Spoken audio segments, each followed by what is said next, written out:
topics. And I know that Rachel plans to have us sort of finished with a set of recommendations that we might send to the consultants by the end of this month. And so we really need to work hard to get through those. And that means being very disciplined about time.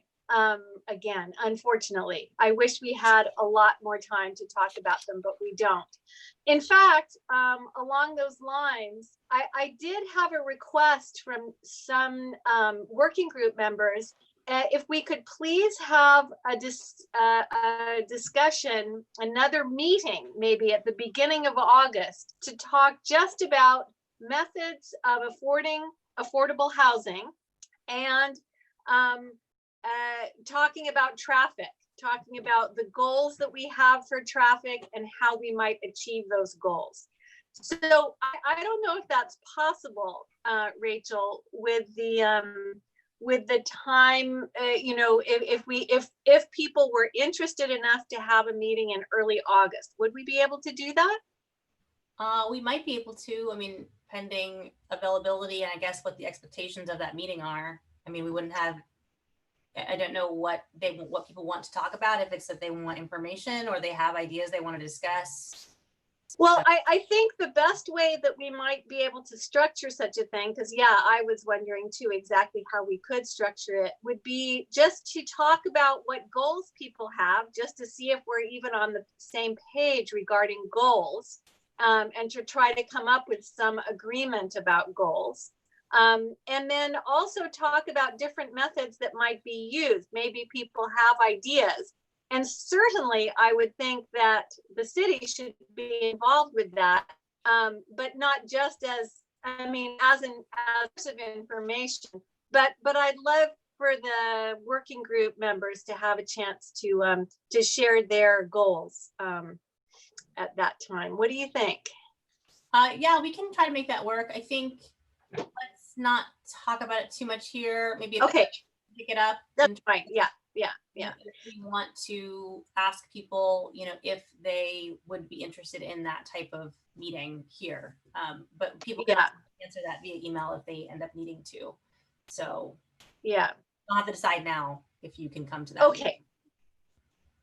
And so I think our goal for this meeting, today and next week, is to try to finish up talking about and trying to agree, if we possibly can, on some goals that we have for the development overall, about parkland, about Olive, and about some of those really key questions that the consultants will need to have understanding of in order for them to come up with proposals that we all feel good about.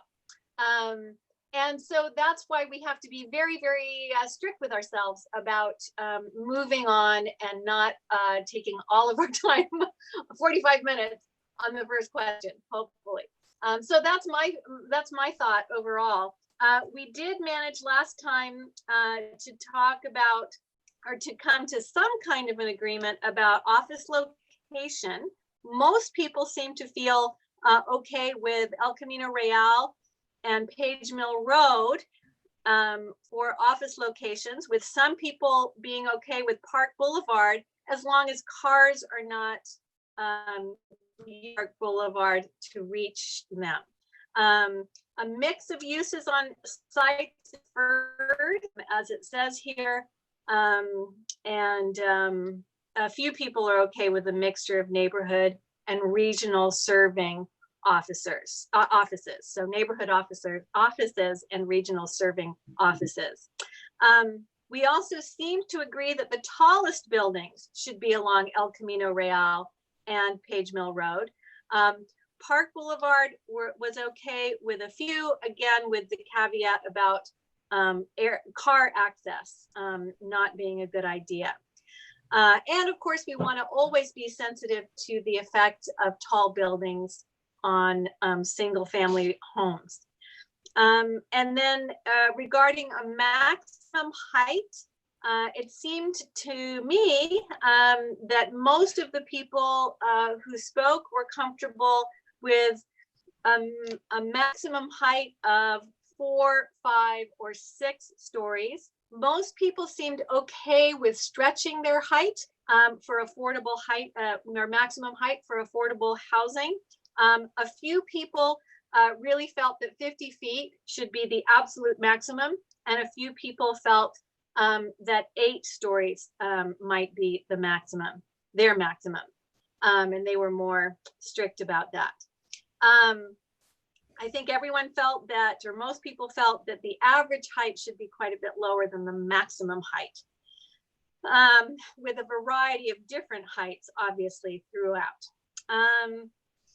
There was support for 20 to 40 units per acre, dwelling units per acre for density. That's quite a wide range, I would say. And some people felt that even higher density would be appropriate.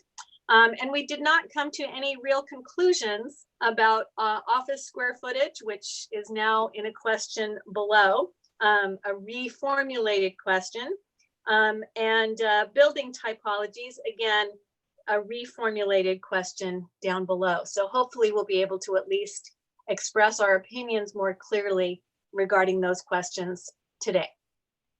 Great, thank you. So that's our great setup, and similar format to last time, where we will read out the question, have everyone go around, have their 1 minute or less, you don't need to use your whole minute, of what your preferred is and why, time for discussion, and you know, we'll try to see if we can have either some consensus, maybe 1 or 2 top ideas, develop something new, and then move on to the next topic. And then what Angela has done, and you saw in the report, was kind of try to organize these so that we could try to hit some of the more important ones first, or topics that we haven't really touched on. And, you know, hopefully we'll get through the entire thing, but if we don't, maybe some of the other topics at the end are some we have discussed at least a little bit of kind of that topic area. So I'm going to open it up right now for public comment. Before I do that, I see, Terry, that you are an attendee tonight. I don't know, Terry, if you were just wanting to listen in, or if you were planning to participate this evening or listen in tonight and participate next Tuesday. If we could unmute Terry just so he can answer that question, just to make sure he is not, we understand what he wants to do this evening.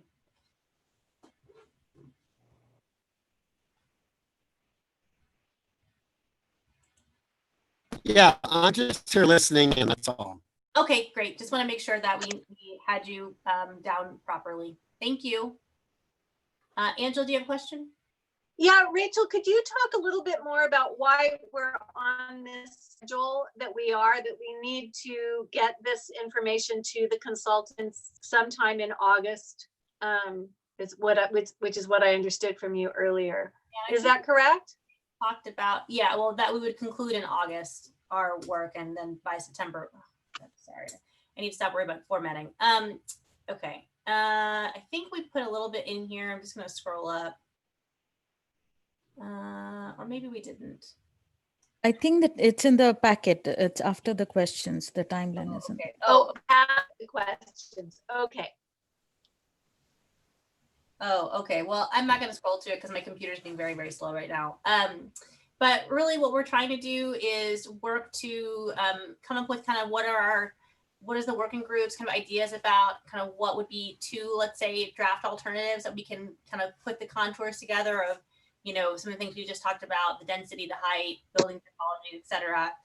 The consultants can take that with staff direction to kind of mold that into the visuals and some of the basic kind of descriptive statistics, if you will, like how many housing units would that be, how many acres of parkland is that, et cetera, and into visuals that we can communicate, as well as narrative, to the Planning and Transportation Commission, that can make a recommendation to City Council about preferred alternatives. And so kind of move that through this fall, hopefully, and on into next year, so that then next year we can choose the preferred alternative with City Council, or by early next year, have City Council choose the preferred alternative, to then begin the work of the environmental review and the further analysis that's needed to really look into those alternatives, even prior to the environmental review.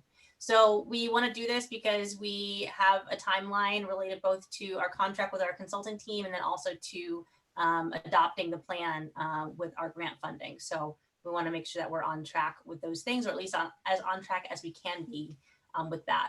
And I will also note there has been some persons who on the working group, who I think initially we said this is going to be a year, and it's been more than a year. And so I think there are folks who kind of are at the end of their wanting to dedicate time to this project, which is not a disrespect to the value of the project, but simply that we've been engaging for a while, and so quite a bit longer too than we had initially said we would. And so we want to not lose people due to fatigue, because then that also diminishes the quality of the process as well. Okay, so we're going to open up public comment. If you are an attendee this evening and you would like to give a comment right now, you can raise your hand, which if you go to the bottom of your Zoom screen, if you're on Zoom, you can click participants and you can raise your hand. If you're on the phone, you can dial *9 and you can raise your hand. So we'll have 3 minutes for each commenter, and Chitra will queue you up, and Nikki will let you know when you're all queued up and ready to speak. So I see one speaker, Rebecca Saunders.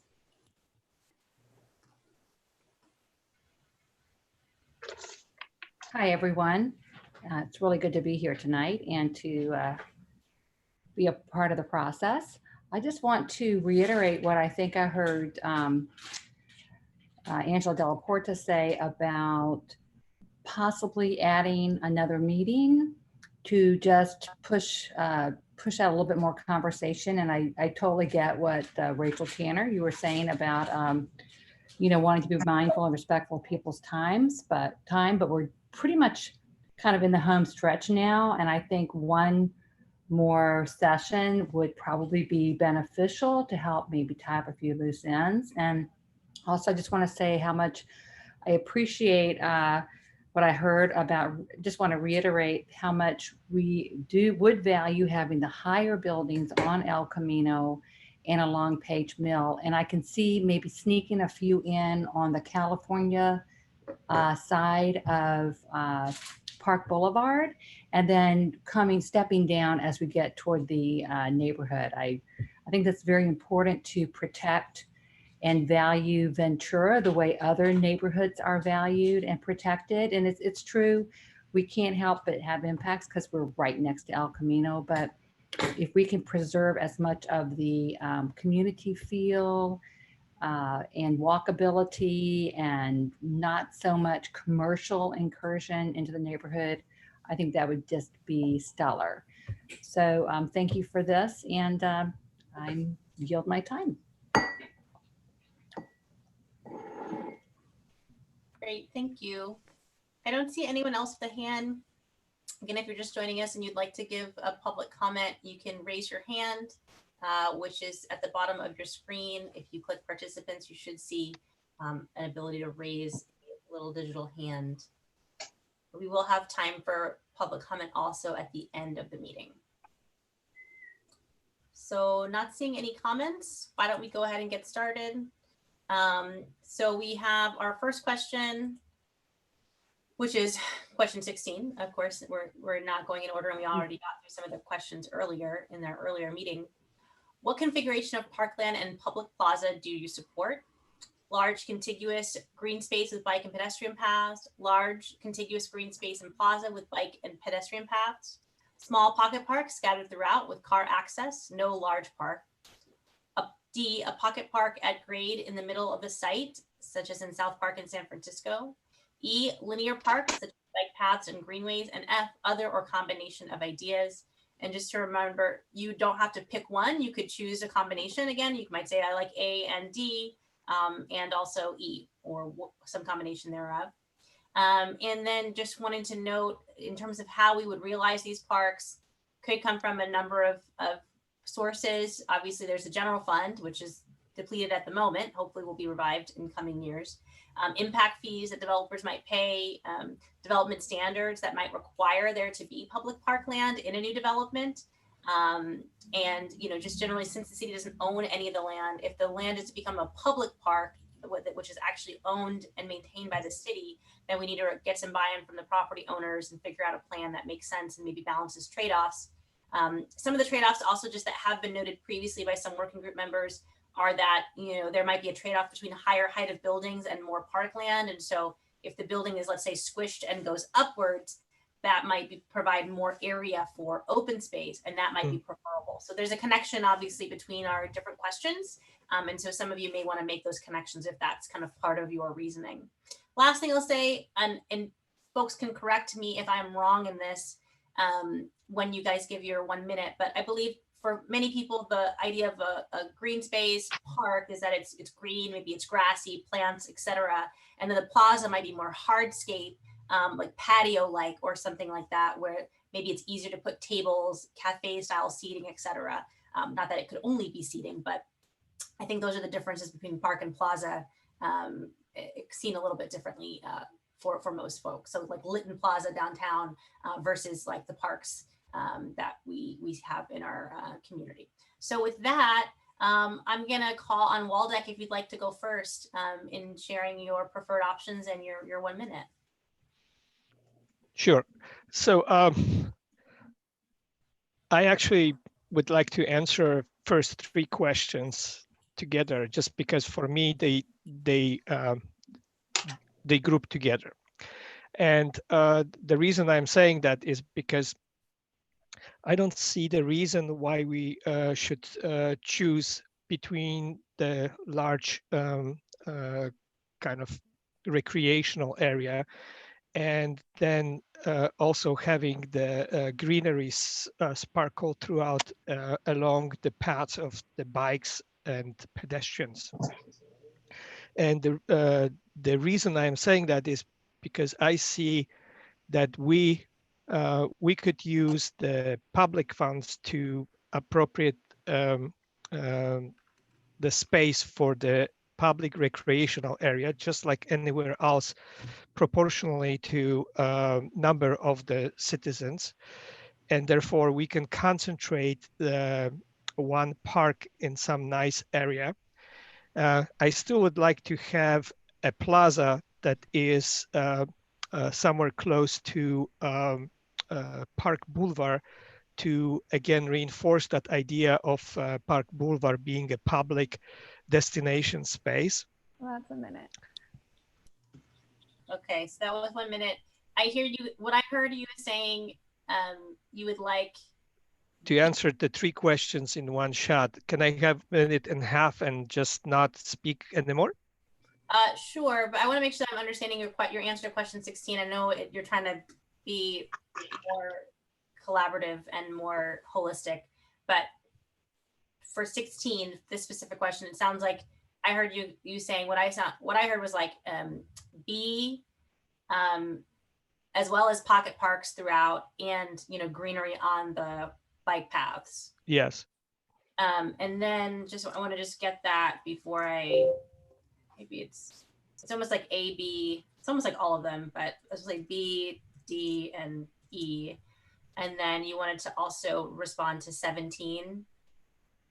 Is that right? I just think that yes, that basically the public funded parks should be concentrated. That's why that should go for one large park. Yeah. And then maybe the plaza that will be located at Park Boulevard. Yeah. And the small parks that are kind of throughout the whole area should be part of the private developments, and the private developments should have obligatory landscape areas open to the public. Okay, that's very coherent. When I say smaller, I'm saying smaller relative to the large park. Okay, great. Keith, would you like to go next? Yeah, sure. This is an area that's near and dear to my heart. Okay, But I have a lot to share with us about this topic. So Yeah, I mean, if you look at the citizen surveys, the biggest reason people move to Palo Alto is schools, but number 2 is parks. And so this is a really important area for this discussion. I think A and B would be my choice. Large parks have much more flexibility. For example, if you want to play a soccer game, it's harder to do that in a small park. If you want a concert in a park, pocket parks, you in theory could fit it in, but now your neighbors are right on top of it, and it's just gives you a lot more flexibility to have large parks. So I would vote for A and B. great. Thanks, Keith. Doria? You call me Doria? Okay. I actually believe I checked other on this. For me, the importance is that we're consistent here with the standards we require in the rest of the city with regards to parkland per person, and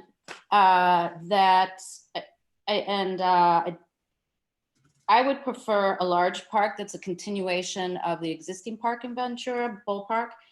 And I would like to say again, I know I've said this before, but it's not a park if it's a setback or courtyard on private land. Parks have to be dedicated. And so a setback or a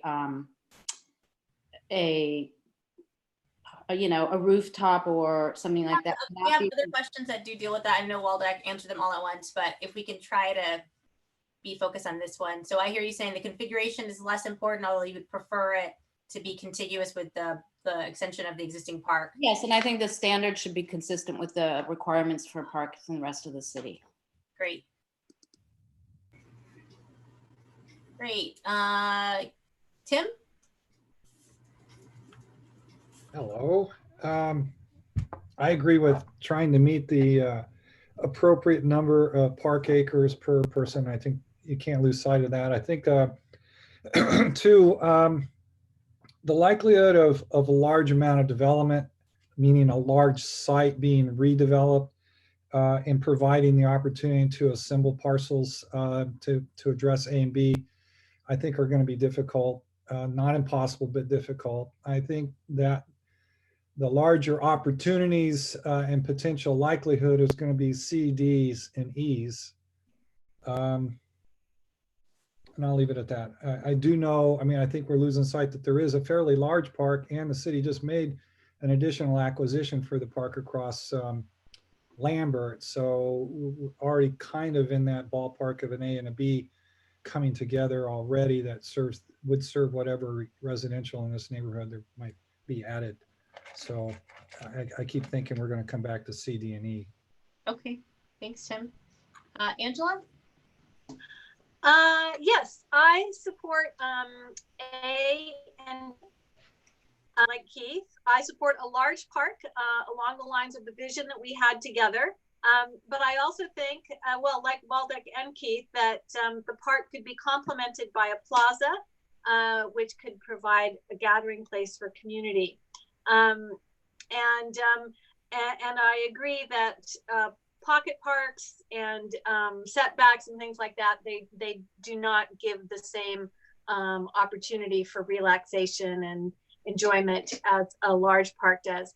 And Bulwer Park, which is the park that Doria was referring to and Tim was referring to, is actually quite small.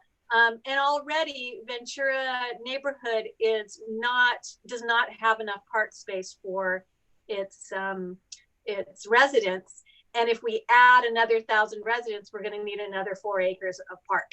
So great. And then Gail, have you spoken? I don't think you've gone yet, Gail. No, I have not. Can you hear me? Yes, we can. Okay. I'm sorry I was late. I was having trouble getting into Zoom land. I apologize. Okay. Okay. So for question 16, I supported almost all of them, including Pocket Park, but not at the exclusion of a large park. I support large green space and plaza, and a combination is important. It provides flexibility related to the evolution of the parcels. This is a long period of time. We should provide and support a variety of concepts that can be achieved, funded, and serve a range of uses, densities, and community needs. More compact development will enable a variety of park sizes and locations to be considered. So basically I was F and a combination of A, B, D, and E. I'm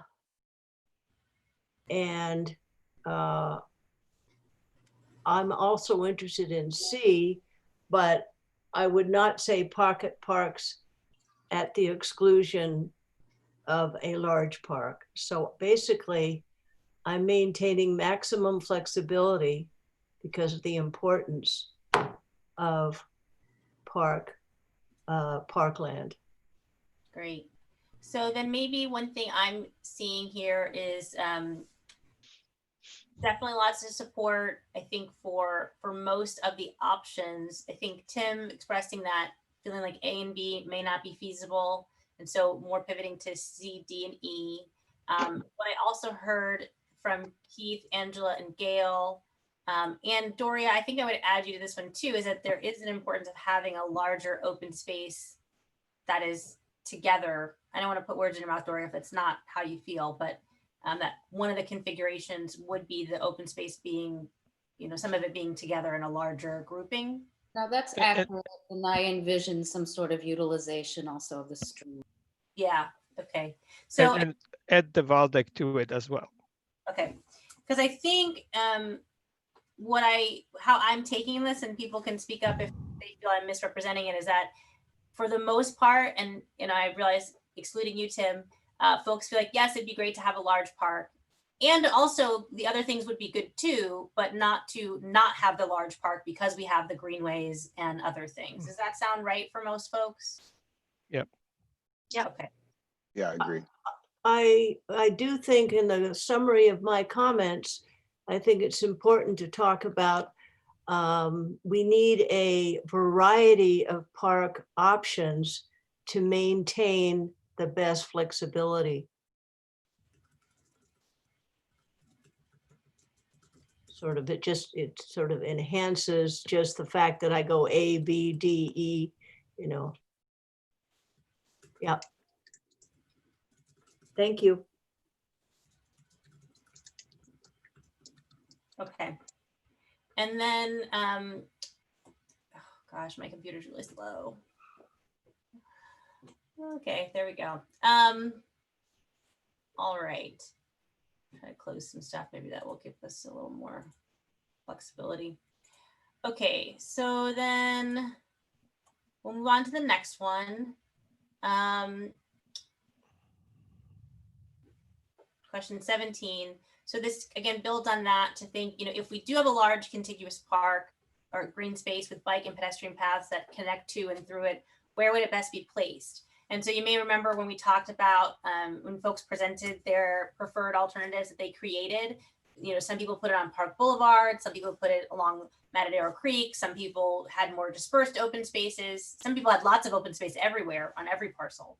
So this is, again, thinking about that large park that most folks envision. Where would that be? And again, the caveat, we got to figure out how to make it work and get the land, but we'll give it the old college try and put our heads to that effort as well. So why don't we, Waldeck, I think you already answered this question with letter A being your preferred alternative or your preferred location for that large green space. Let me clarify. 15 seconds. So a plaza at the Park Boulevard, it doesn't have to be huge. And then the park, the large park stretching from the Park Boulevard to the existing park along the creek. Which would be, I guess, kind of F. Is that what F is, basically? Yeah. Looks like F. Okay. Okay. You can see my typing is terrible right now. Okay, so why don't we go then in the similar order that we just did. Keith, do you want to go next? Yes. You can make an argument, because some of this is, well, we'll see how the development goes. Like Tim was saying, we're not going to do this all at one shot. And so this will kind of evolve, but all these are pretty good locations. The areas that I would like is close to the current park. That makes a lot of sense. But also that's quite a far away from Page Mill. So maybe something over by the Cloudera area. And Angela, one of her designs had this plaza right on Park, and which Waldo mentioned, having a park on Park. I like that idea. So all those would work for me. Okay. All the above. Like could be anywhere and everywhere, maybe a little bit of both. Okay, great. Doria, do you want to go next? Sure.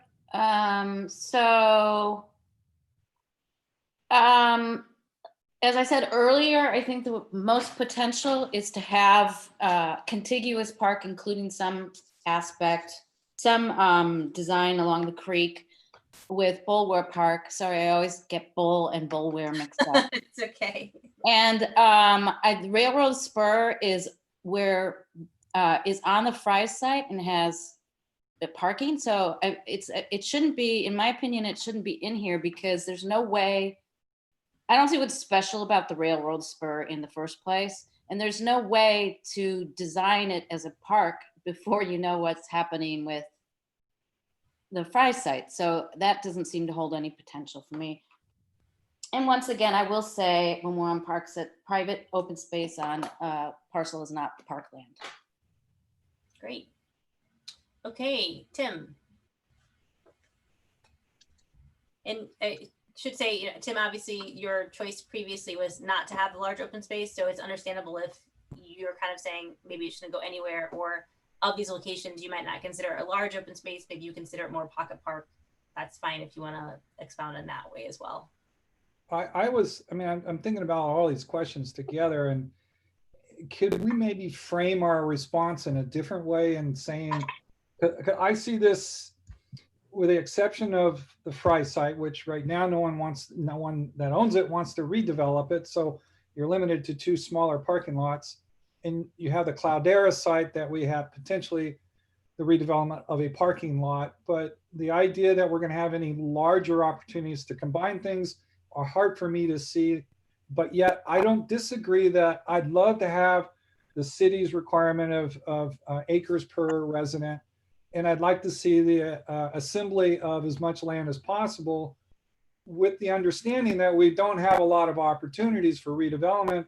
So to overstate our vision, it doesn't have a sense of reality at the same time. But if something were to happen, so I just feel that we're kind of in na-na land when we say we want a really large site when we can't even identify a site in itself today that we could have a very large park. But I don't want to miss the opportunity to somewhere in the future, there's an opportunity to have a larger assemblage, or there's a big grant for parkland assemblage or something, that we aren't shooting ourselves in the foot because we weren't open to a larger park either. So I just feel we're kind of backing ourselves into a very tight corner, making a choice without leaving the opportunity for opportunities to present themselves by saying, we want as much park as we can afford. And as development and redevelopment occurs, we would like that to be considered a priority. Great. So I'm kind of trying to summarize that below. Oh, come on. I know, right? I should have been a stenographer. I mean, I think you kind of summarize it somewhat well. It's just like, how do we have both a goal of like how much we want, but also how to like be able to be opportunistic. So when an opportunity presents itself to purchase land perhaps and turn it into a park, we don't say, well, it's not the right size or something, but we can try to have a flexible vision almost. Yeah, I'm worried about a mandate, or we choose a letter and then that letter never presents itself, but there would have been a different letter if we'd been open to it and we made a comment to that effect. That makes sense. But I don't see a lot of large opportunities of redevelopment here to really think there's a match to our goal of a large park possibility with the small pieces of development coming forward, without paying a lot of park fees and letting the city then go out and try to assemble a larger site. Mm-hmm. Okay, so I think that's comments that give us a lot to think about too. Angela? Hmm. I'm just very hopeful that there will be some way of creating a large park. And in that case, I would choose A and B. That is F, sorry, F, a park that's, I like the idea of the plaza on Park Boulevard and then running it through the Old Fry's parking lot down to Bullware Park. I love that idea. Great. And Gail? Yes, I am supporting option H, which is kind of other ideas or a combination. Again, I think flexibility is the key in terms of opportunity. They should, the list we're looking at should not be considered as mutually exclusive. In part, it depends upon the final land uses and the densities and relationships among parcels. I favor a large contiguous space that's connected with a variety of paths that can serve various parts of the site. And I believe it should be located not near the periphery boundaries, but it depends on what the final uses of these parcels become. I think connectivity is a very important part of this, and funding needs to be considered. Okay.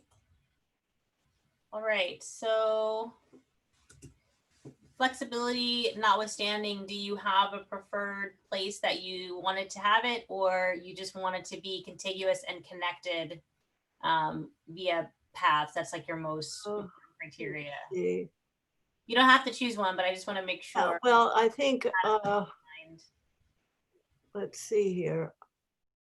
I'm thinking of it more towards the center of the site, but to have it clearly and easily connected through greenways and multi-use paths so that it doesn't feel isolated.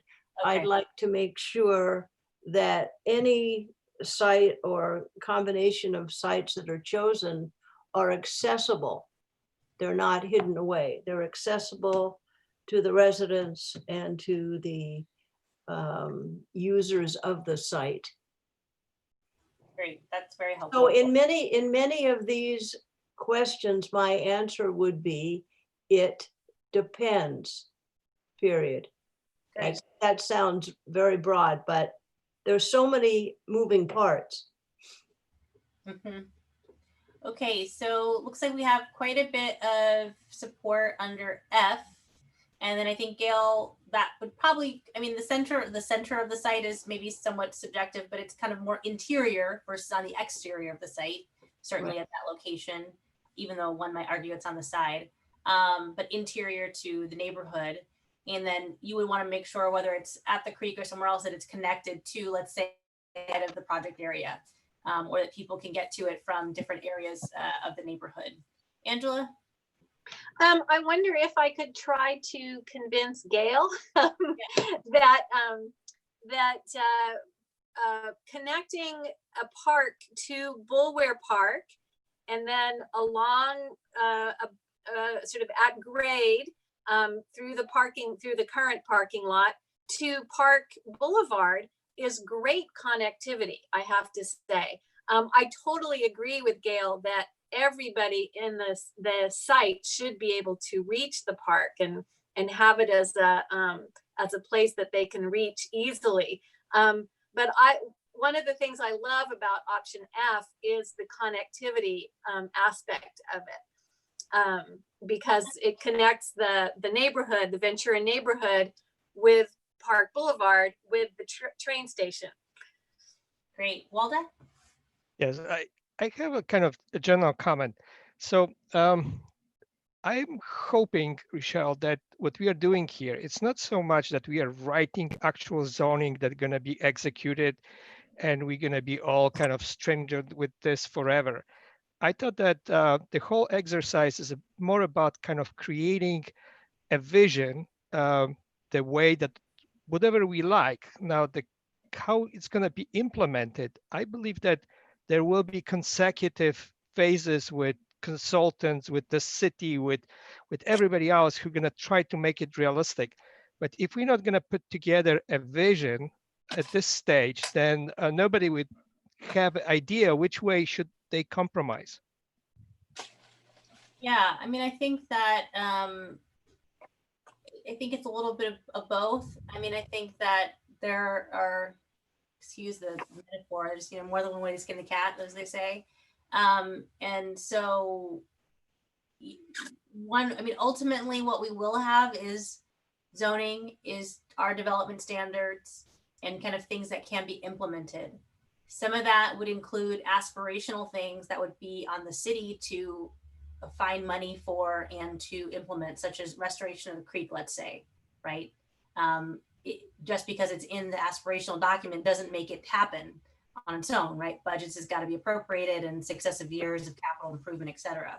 Similarly, we could say, our goal is to have, parkland, and, sorry, Tim, but on the Fry site, as we've said here, and whether that's okay, hey, Sobrato or whomever is the property owner, if you want to do X here, we expect Y amount of open space, whether that's we want to enter into a deal to purchase it, whether it's we want dedicated parkland from the developer to the city.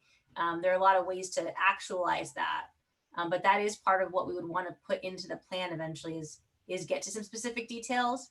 I think in terms of this conversation, how I see it happening is we're trying to understand better what working group members do have as that vision wall deck, and then how do we operationalize it, right? So I don't think we have to be as concerned about it in this discussion, how to operationalize it, but we will have to figure that out on our way towards the plan being adopted. Does that make sense? Yeah. So we don't have to be too, I mean, we need to be kind of grounded in some reality that there are constraints on what we're envisioning, right? It's not just, oh, I said I wanted a parkland on private property, therefore it will happen. But we can try to figure out ways that it could happen. Some may be more likely than others, some more feasible than others. Gail? Just a quick comment. I appreciate Angela's pitch to me, but I feel F is way too restrictive. I mean, there are too many caveats. Near park, do this, do that, Old Fry's parking lot. I think we have to have a much broader vision about opportunity, flexibility. I think F, in my opinion, is way too restrictive. So I am not comfortable being put there. Okay. It was worth the discussion. So I think that helps us give a better sense, Gail, of kind of what you're kind of in some ways, Tim, and I think you and Tim have a similar perspective in trying to be flexible to take advantage of the opportunities that present themselves. So how do we do that, right? With still the goal of getting the that's correct. Yeah, that's correct. Okay. All right. Is there any other comments or questions that folks have, or things they'd like to say about this topic to each other? Just note for the file, Gail and I are on the same page on something. And note for the files, Tim, that's happened more than once. I don't want to lose track, Gail. Right. That's a very important thing. More than once. And then because you went first, Tim, of course, she's similar to you. You're not similar to her. So Wait a minute. Oh, now you're classifying us. All right. Yeah. All right. So we'll go to our next park-oriented question. And this goes to a comment that that Dora kind of was making earlier, which is, what types of park space should count towards the 4 acres per 1,000 residents. I think one way to think about it is, open space. So you might have an open space that even beyond a setback that could be privately owned, as A says, but accessible to the public by statute. But it's not owned by the city, so it's not actually dedicated as parkland. You could have publicly owned parkland that's also open space, could also include the plaza, not just the green areas, but the plaza could also be publicly owned. A combination of both of these and a new solution. So one of the implications is just, if you can recall all the way back to January, which I know seems like a lifetime ago, we had the consultants present the initial first kind of cut of some of the, I guess it was actually in December, of the first cut of things. And one difference we made, I think some point between December and February, I can't recall exactly when, one had a lot more green space, or space that was highlighted as green. And one of the differences was what green space is considered, it's open space, it's, green, or it's kind of, not built up, but is it publicly owned or privately owned? And towards the later iteration, we only counted the publicly owned open space as park space. And so this is just to try to, if you're thinking like, what's the distinction? That's kind of the distinction. So Doria, I think that you had expressed B as your preference. I don't know if you want to speak more to that, Doria, or if you feel like to speak to it, but certainly welcome you to add some more to that. I'd like to speak to it. So open space as defined in our code is conservation land. So it's not even our city parks. It's like Foothill and the Bayland and stuff. So that term to me is very misleading. And I do not think that any setbacks or courtyards or rooftops can be counted as parkland. They shouldn't be called open space because we have definitions in the code for that, because there's no way to ensure that they will remain open to the public. We even have PCs, planned community buildings, that were supposed to have open park space on them that have never really been open to the public or have fallen to other uses. So I do not think that anything but true parkland should be counted as parkland. If you want to specify certain kinds of setbacks in this area and in the development standards and encourage bigger setbacks and stuff, that's a different conversation. And it's one that's very hard to have in the absence of a complete discussion of what the zone would allow. So that's my take on this question. Great, thank you. Keith, do you want to go next? Yeah, I would agree with that. For example, a lot of apartment complexes have courtyards and picnic tables that residents can use. Those are great design aspects, but they're not parks. And so we should make it parks. And that is really expensive, but parks are important, as I mentioned earlier, and they're just not important to people in North Palo Alto. They're important to everybody. So if we're going to make this a neighborhood, we need to have the parks. The people use it, like Waldeck and Angela met at the park today. Mm-hmm. Thank you. And the other thing is that this is not going to happen quickly, and it's going to take a long time. No one's going to be even considering a park at Fry's in the next few years. We're talking long-term planning, but we also have a lot of housing that's going to be popping up in the Stanford Industrial Park, and we should take that into account. And so the city should do some planning, saying, well, if we look at how much housing is to be added up there, where are they going to be parked? And maybe this is an area where the city wants to get land down in the flatlands for the people just up the hill. Mm-hmm. So that I would put it into the council's lap and say, this is going to need some planning. We can't just make a quick decision. This is going to have to be look at where we're going to build and where those people are going to have parkland. Yeah, so I kind of hear you saying there's both this smaller NV cap area to think about, but also in the larger context of the city changing, where might parks, how would that park system kind of look, right? Not just like one park, but a series of parks and park thinking. Exactly. And how many people are we going to be adding and how much parkland will they need? Mm-hmm. Yeah. And also I'd like to just add one thing. If we're talking about mostly adding multifamily housing, especially now, people need open space. People who don't have yards had a much harder time, I think, under the COVID sheltering at home, because especially people with kids without yards. So we have to be very mindful of that and planning for the future, I think. Yeah, certainly. Waldeck, do you want to go next? Yes. So again, I am with B fully.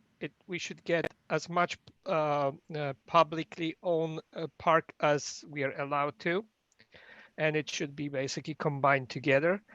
And then that comment that I had before about privately owned, publicly accessible space that is complementary to it, on top of it.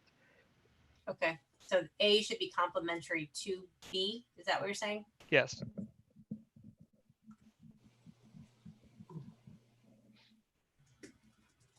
But not reducing the B at all, right? The B should be whatever it is. Yeah. Got Angela? I agree with Doria, Keith, and Waldeck. I choose B. I think it's really important to have as much publicly owned parkland as possible. I love Waldeck's idea that that we could also have pocket parks and setbacks that could be maybe publicly accessible and privately owned, but they should not be counted towards the 4 acres per resident. Okay. But- Phil, did you get to yeah. speak? Sorry, did you have something else, Angela? Yeah, it's fine to have pocket parks that are privately owned, but not have them count towards the 4 acres. Gail? Yes. So I support, let's see, C and D, but primarily emphasizing publicly owned parkland. I believe parcel owners may have issues related to liability for the privately owned, but I'm keeping that alive as a possibility, but the emphasis on public. D is new solutions. I'm suggesting do a literature review of alternatives that have been done well elsewhere. There are many examples: land dedication, transfer of development rights, land swaps are options that have not been fully discussed. Parkland is critical for public health and environmental benefit, which I'm echoing comments that Doria and others have made. And the funding for any alternative will be tempered by economic volatility. Certainly. I would say, I think when you talk about some of those items in the literature review, those would be mechanisms to achieve this, whatever it is. So if it is that we want the land to be publicly owned, then a mechanism, as you suggest, is land dedication. A mechanism is That's fine. That's exact. Does it, the word, whatever word conveys it best. That's exactly right. Yeah, and I think this is I think part of what I'm getting at is the idea that it hasn't been fully discussed. It has not, perhaps, because we've got to figure out what it is that people want. And so now that we have this, no, I understand that. I understand that. Okay. Tim, did you get to speak? I don't think you did. Be our last person. No, you did not let me speak. I'm calling on you now. Thank you, Rachel. I don't want to disagree with anybody, but I keep coming back to some realization that we're not going to have one project build all 1,000 units, but we also want to have a fair amount of pressure on the smaller project, providing connections through open spaces around their space as well. And as much as we discounted that, I don't think we should discount the idea that we're going to be struggling to have very small projects build out a good part of the 1,000 units. So I'm going to lean to C with a combination of both, but also I think Keith's comments about there's often in lieu fees and other things that go towards the city to find larger assemblages of land, just like the expansion of the park on Lambert. And that might solve a good part of this if the smaller pieces are paying into it. So I don't want to lose sight in providing some small open spaces, but I also think that we should be doing the 4 acres per 1,000 to the degree it's feasible. And then if not, I guess we're going to have to lean like we do now towards in lieu fees to a larger extent. And hopefully the city spends the in lieu fees in this neighborhood. Okay. Questions that folks want to pose to each other, or any combinations that folks are seeing, or discussion just generally?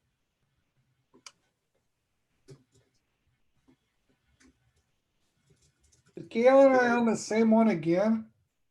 Yep. The one thing that does frustrate me about this, I mean, for example, a lot of people talk about SOFA, but SOFA was so much easier because they had one property owner and they could guarantee that this thing would be developed at one time. And whatever we do here, it's going to be, all these property owners going to develop at a different time. So it's like Waldeck was saying about the vision thing. it may not be practicable, but what we would like to see. Because if we would like know what we would like to see, then we can at least move towards that. We may not be able to achieve it, but if we don't know what we want, then even if we have a chance to get it, we won't get it. So It's very, very well said. And And, Gail? and again, my summary comment, I primarily emphasize publicly owned land, but do not discount the possibility of having options related to private properties, right? I didn't stop with just public. I'm saying a combination, primary emphasis public, but the private options could together with public Mhm. create parks. I'm concerned this will go forward and that'll be the end of the discussion. Basically, if somebody insists on building the park, we shouldn't stop them. Thank you. And there may be people out there or in the future. I am with them. I think that just goes again to what we're trying to achieve. So if we are going with what I think 4 out of 6 of us today are saying B, then that means if someone does build a private park, it's fine, or a private open space, it's fine, but it doesn't achieve our 4 acres, right? Yes. I think that's Correct. right. Yep. And so then Correct. the question becomes, how are we going to get the 4 acres? Well, we might, to Gail's point, have a mechanisms that requires them to dedicate land to parks that becomes dedicated parkland. Right. They actually lose the ownership and maintenance of that particular part of that parcel. That's the bargain that we were saying. Right. Whether it's harder or easier, I don't know, but it certainly means that they're not going to get that land back, which is great in terms of parkland, but that's the kind of development scheme that we would be setting up.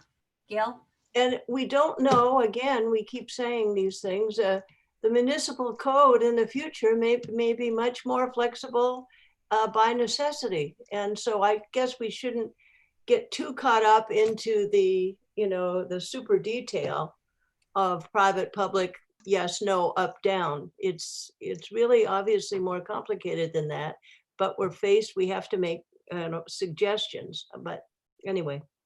Okay. Any other questions or comments? Just say we see most support for B. I think with this idea that we should be flexible and certainly take advantage of A when and where possible to have more space, but it wouldn't count towards the 4 acres. That's the majority. Okay. All right, we're gonna go on to the next question. Question 11.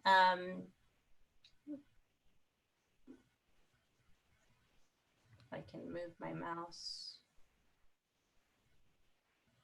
What type of zoning should be considered for Olive?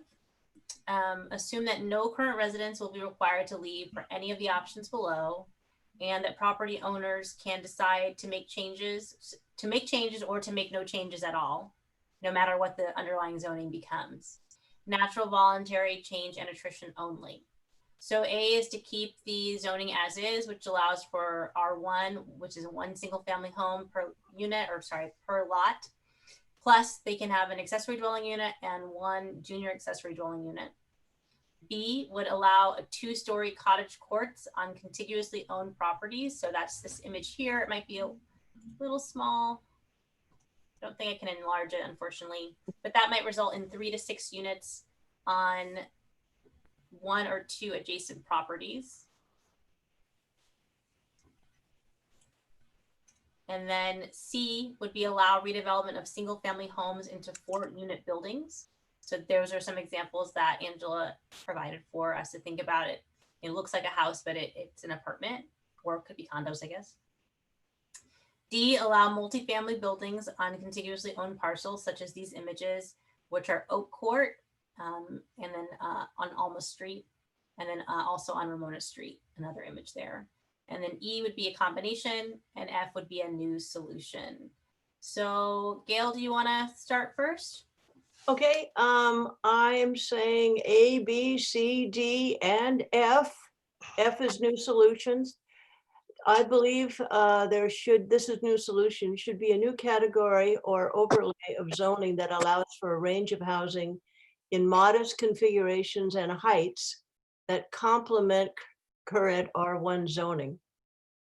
but allows for some intensification and a range of residential uses. Let's see here. I support allowing up to 3 stories, including examples of modest-sized townhouses and multifamily. I also support designing single-family homes so they can be converted to duplexes, such as flats, in the future if there's a demand to do so. Okay. Great. Angela, do you want to go next? Oh, sure. So I support A, B, and C for all the same reasons that Gail likes those. I just like the variety of different possibilities, and I think a lot of flexibility is built in. I don't feel good about D, close on the half of Olive between Ash and Park. I think that would create a non-residential feel if there were some multi-family residences there other than the A, B, and C. So D would be okay for me if it were between Ash and El Camino, but not from Ash to Park. So you said it would be okay on where? On Olive, between Ash and El Camino. Okay. D would be okay, but I don't feel good about D all the way along Olive. It's just too much of a small home. I wouldn't want to see a small home right next to a multifamily building. Got it. So I put you under E, but then I made that note just to not have to put you under 3 different categories. Okay. All right. Waldeck, do you want to go next? Sure. So first of all, my understanding is that we are not building anything and we are not telling people what to build. We are setting the parameters. What is the maximum allowed concentration? So for me, basically E is D, because that's the maximum you can build on that lot. And I think it's appropriate because it's in the middle of the whole development, and I think it should be consistent with the same rules that run throughout the development. I just have a hard time, especially that we are not making those people to do anything. They don't have to move. They don't have to change anything. They don't need to redevelop this thing at all. We are just basically setting the rules that in case somebody would like to, then I don't see the reason why along the Olive they couldn't, when they could just do it to the left and the right of it. Great. And then, thank you, Waldeck. We'll go to Doria. Okay, so I found this question very difficult to answer the way it was phrased, because really for me, I don't care what size building, as long as it's within the development standards, the FAR and the height. I have a problem with making the assumption about how tall stories are as in commercial buildings, as which we discussed last time, as well as here. So 3 stories is not meaningful to me. It could be a 60-foot, each story could be 20 feet high. So that to me does not define anything. I have a preference for, and I also, so to me, what we should do is say, and this already exists, you know, how big are these lots? These lots are almost all the same size. They're pretty small. What do we want the FAR to be? What do we want the height to be? And I think that to say this will not, I cannot accept that that some of these choices won't cause displacement of people. Anytime you rezone and upzone and create a greater potential revenue stream from a property, that's what makes property owners tear down buildings and rebuild them to get more money, make more money. And most of these houses are rented, not owned. So that's a false assumption to me. So I just, I pretty much think to answer this question in any intelligent way, we have to talk about the development standards we want associated, and also to realize that it's not really R1 anymore anyhow. So that's kind of where I'm at with this. Do you have a preferred FAR that you think is appropriate for this site? I think the current FAR is appropriate. And I think that with the ADUs and JADUs, we've also created more paved over area put on in, we're losing backyard habitat, which is very important to the environment. So I support the current development standards. And if we're gonna talk about, like, it's not to me like how many units there are on place. It's how, how are we providing the parking? What are the standards for height, not stories? What are the standards for how far away we want things to be from property lines? Have a preferred height that you want? I mean, I guess part of it is, I hear you saying you don't like the way the question is phrased, but do you have your own proposal of what it is you would like to see on these lots, or that you would like? Basically, the number of units is not important to me. The development standards are pretty important. And I think we already have very relaxed development standards, especially with the addition of ADUs and JADUs. So I don't have a problem with there being 3 units or 4 units, as long as the buildings conform to current development standards. We haven't had a discussion about greatly relaxing the development standards, but any great relaxation of development standards here is going to make potentially buildings that are not compatible with neighboring buildings that haven't been redeveloped. Yeah. Okay, that's helpful. Okay. Keith?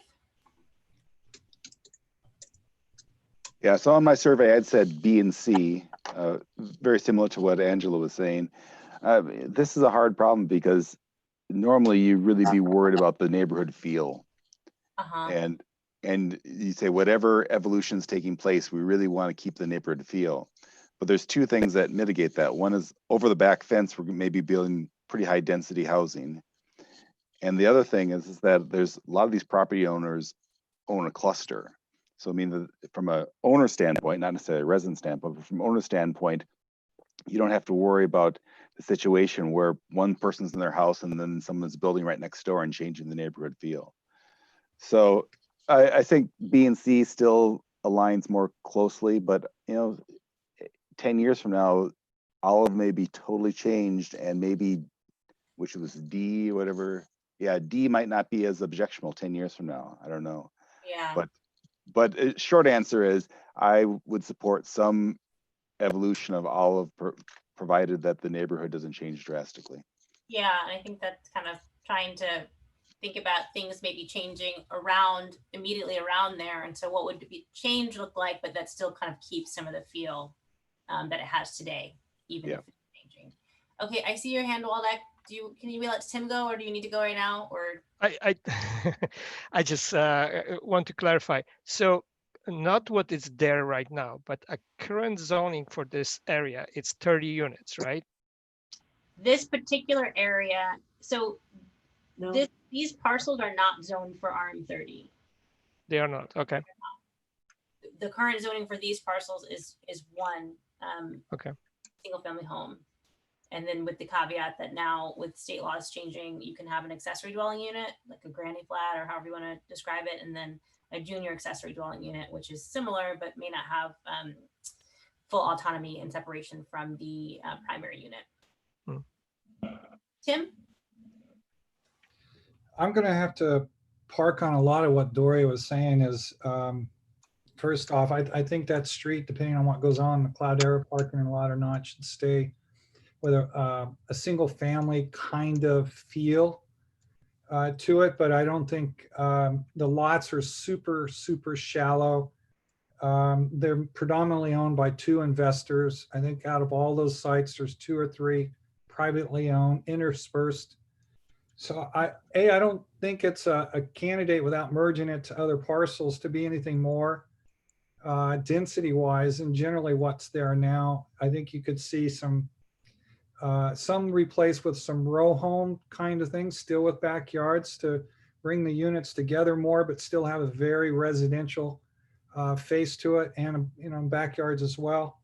But you're not going to get a whole lot more units out of all of that. So I'm not sure there's going to be strong pressure, even with a different kind of zoning, because of the size of the lots, to really get a whole lot. So I want to say that we should be focused more on that street, on the zoning standards that go with it, to keep it in a box, if you will, to have that residential feel, allow for potentially for some densification if it continues to capture that feel. And I don't think you're going to see that larger type of density without some kind of merger to other parcels to get more actual depth. Because by the time you set a setback off the front, the Yeah. sides, and the back, you got a postage stamp. Yeah, that's a very good point. So I think staying with zoning and allowing that to sit on it, I think, like Doria was kind of laying out, I think is really how to control that area to keep the feel and let the zoning dictate. Great. So we got quite a bit of range of opinions and thoughts. Thank you all for sharing them. I think one thing I've heard is certainly a desire to keep the residential feel, that it feels like a street of homes, but then also kind of how does that look or relate to what new development may come on around it.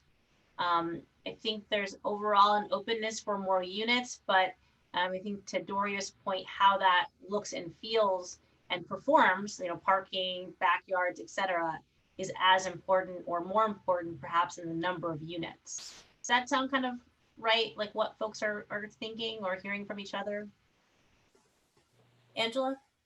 I just wanted to ask Tim a little bit about what he was saying, just to understand it more fully. So, Tim, are you saying that the lots are so shallow that that you couldn't put a multifamily building on it? Is that correct?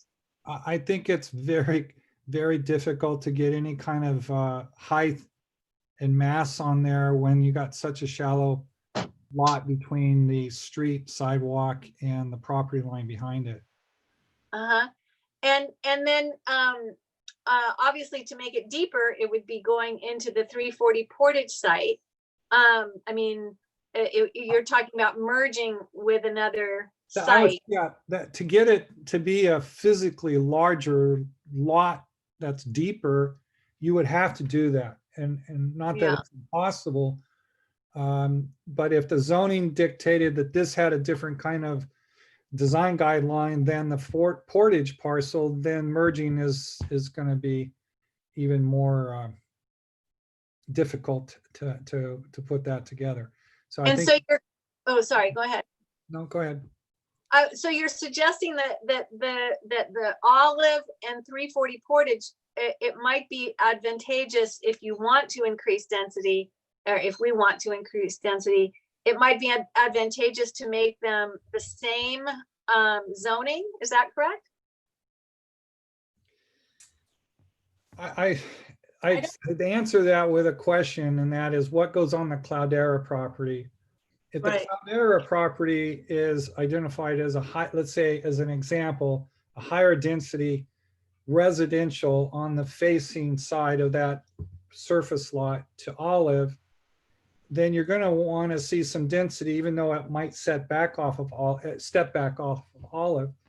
If you go in that direction, then Olive should be open to, having a similar kind of response on the other side of the street. If you want the Cloudera face to be very low density or stay a parking lot or that, then you probably want to look at keeping the character of the 1 and 2 story type of homes. But if you want a little more density, allow them to have enough design guidelines to let them explore some densification, meaning maybe going from 1 lot or 1 per lot to 2 per lot kind of relationship.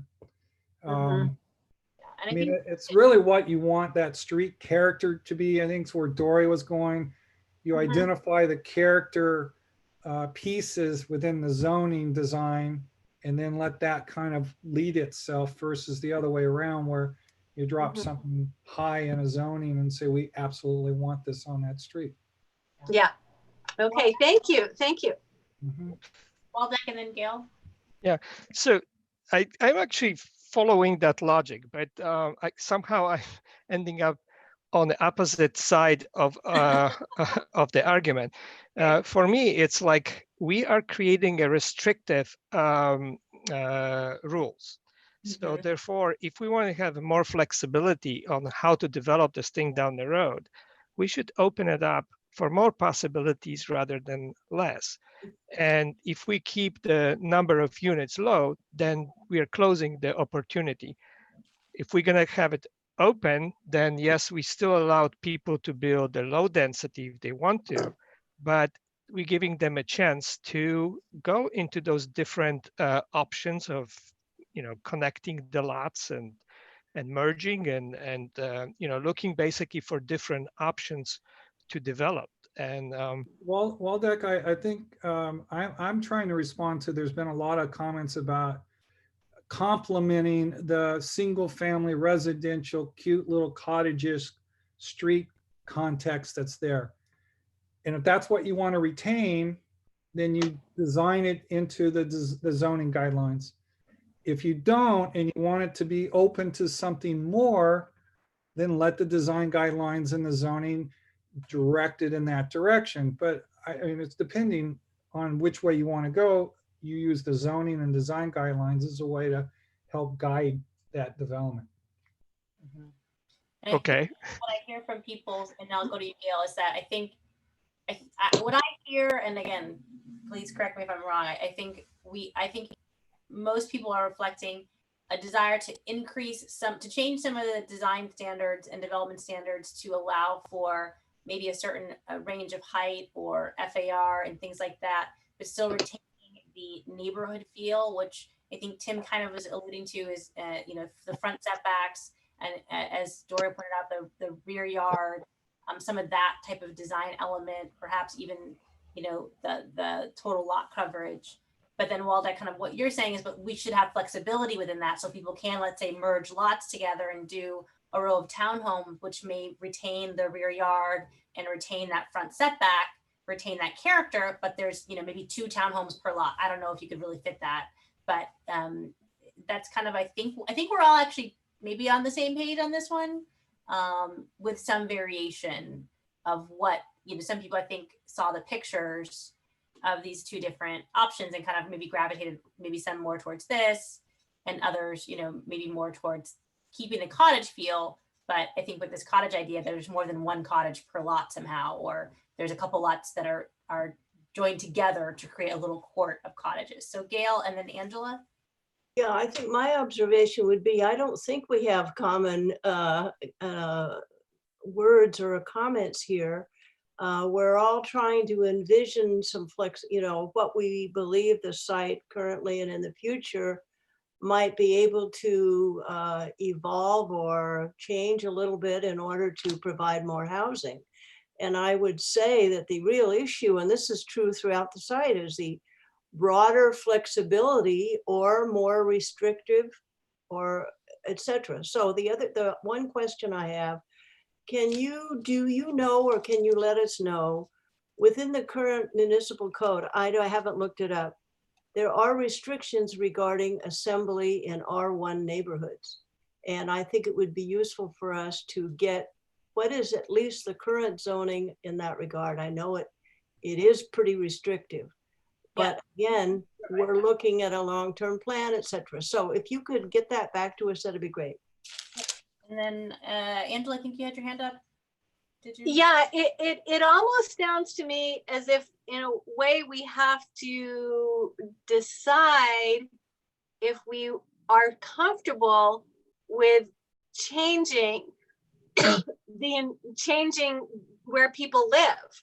These people are living in these cute little houses on this cute little street, and are we comfortable with tearing that down and just replacing them with, making it part of the 340 Portage site, as sort of Tim tangentially suggested, might be a possibility. So in a way, that's what we're almost deciding. Are we okay? Do we want to keep the character of the street as it is, or are we okay with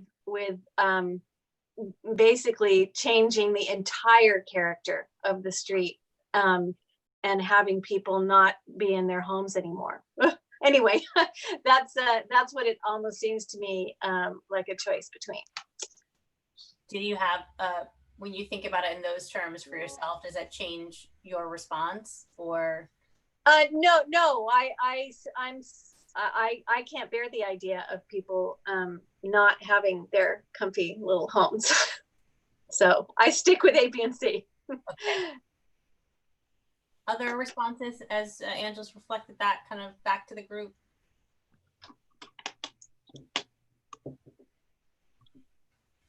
I think the issue, one of many, is ultimately the city council will decide. And my impression is our goal is to come up with a vision or visions or alternatives that provide choices. If we give them one choice or one choice and a weak secondary choice, then the staff is going to put in an alternative. We have to really have a discussion about that. I think if we get too fixed on parts of this right now, we do have a role, I believe, in providing options that give them choices. So. Great. Doria? Well, I was going to say, to answer Gail's question, actually, R1 is not all the same. There's sub-districts within R1, and I'm sure Rachel knows this, that establish minimum and maximum lot size. Right. You can't combine beyond that. My point is, I mean, I don't know what everybody else is comfortable. I'm not comfortable. I don't, like I said, how many units can be on a lot is not very important to me. That's more of a risk for the property owners if they make them so small that people don't want to live in them. It's development standards, but the fact that there's an assumption here that if we upzone and create a greater revenue stream on these houses, which are mostly rentals, maybe not tomorrow because of the economy right now, but people will be displaced, and it is renters. And I think keeping some of the more affordable single family home rental stock in Palo Alto is really important if you want to keep diversity in Palo Alto. So I want to come back to that, Doria. I'm going to call on Waldeck, and then I come back to that point that you're making. Okay. Waldeck?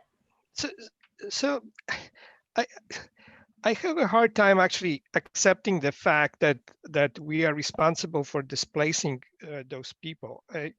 It is, it is owned by whoever owns this thing, and we shouldn't be talking just from the point of view of how much money they're going to make on the redeveloping it.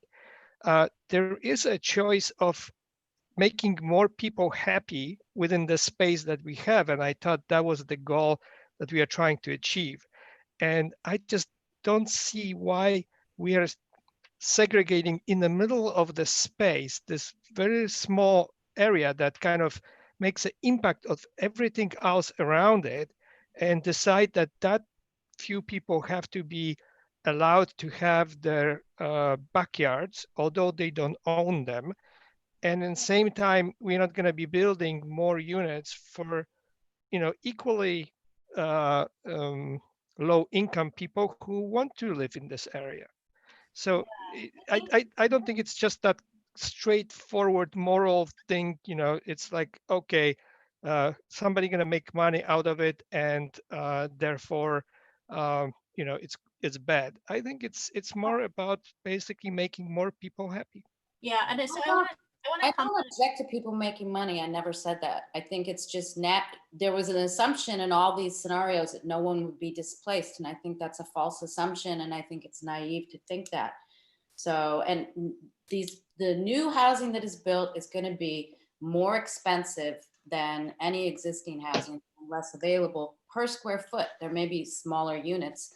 Mm-hmm. And that's borne out by the expected price of the units at the VTA lot project, which is some of the smallest units in Palo Alto, and they are the most expensive per square foot.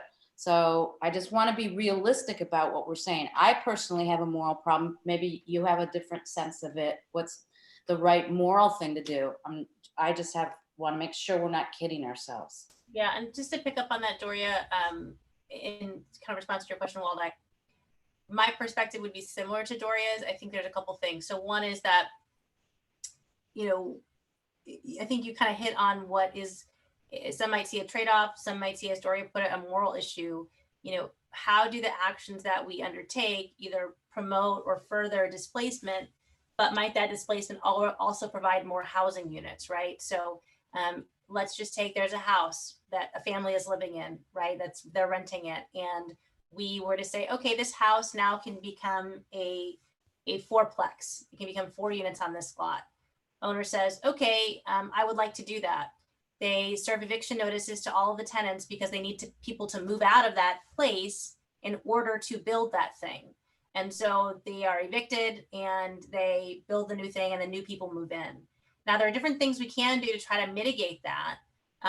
We could do some things such as just cause eviction in the city, or even just in this area where you can't just evict someone just because you want to. You might do right of return. So it might say, okay, they have to move out while the construction's happening, but that family has the right to return to one of the units that's built there, right? In some cities, they even require that the landlord pay while they're living somewhere else, or make up the difference or something like that. So there's different things we can do to try to mitigate the displacement, but I think it would be difficult to say that, it would not impossible, but it's difficult to guarantee that no one would be displaced. If a private property owner says, yeah, I want to turn this house into a fourplex, they've got to necessarily move the people out of that house. And so then what's to say that they're going to be able to come back, that the rent would be the same, et cetera, et cetera. So I think that's kind of what Dory is getting at. Now, they could also still be evicted or removed or displaced today, right? That could happen even without anything changing. They could move away. Lots of things could happen, but Yeah. You don't even have to evict people. You just keep, we have no rent controls in Palo Alto. So people. Yeah, the rent could just go up steadily to an amount that they couldn't afford it, right? And so that could be something that the person says, I can't afford this anymore. I think that probably all of these lots, and maybe Tim knows this, but all of these lots are probably substandard lots because they're below the minimum lot size. I would imagine that all of these lots can be joined with other lots. The minimum lot size in Palo Alto for R1 is 6,000 square feet. And there's tons of substandard lots in older neighborhoods. But these are definitely. And yeah, and these are, I know these are all less than that. So every one of them could be combined, and maybe that's what you want. I'm just telling you they could be, because the maximum lot size would be, in this area, would probably be 9,900. Yes. Gail? So this goes back to my question about assembly. If you could check the R1 zoning in this precise location in terms of assembly potential.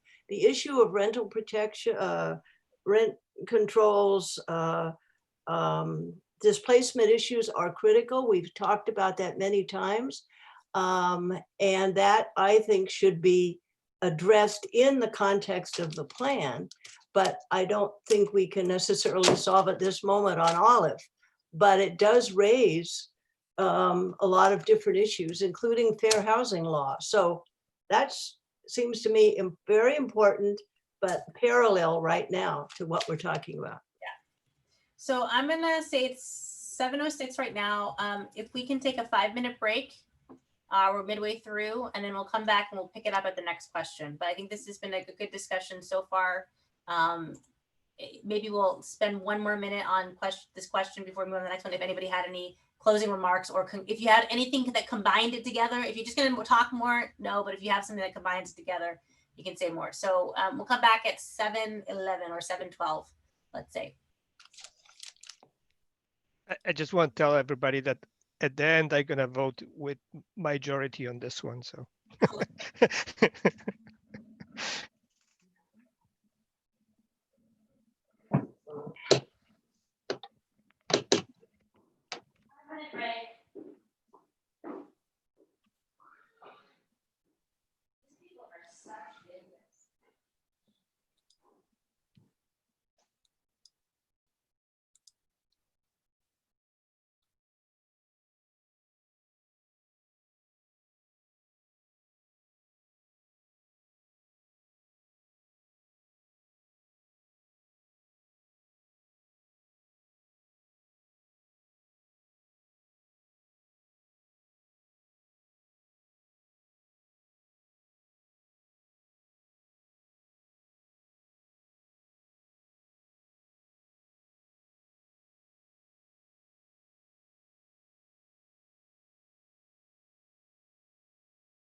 Okay, if folks are back and they can let us know, for those who are not on video, just verbally that they're back, we'll get started when we have everyone.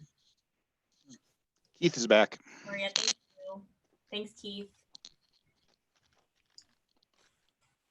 I also see that Heather has joined us in the attendees group.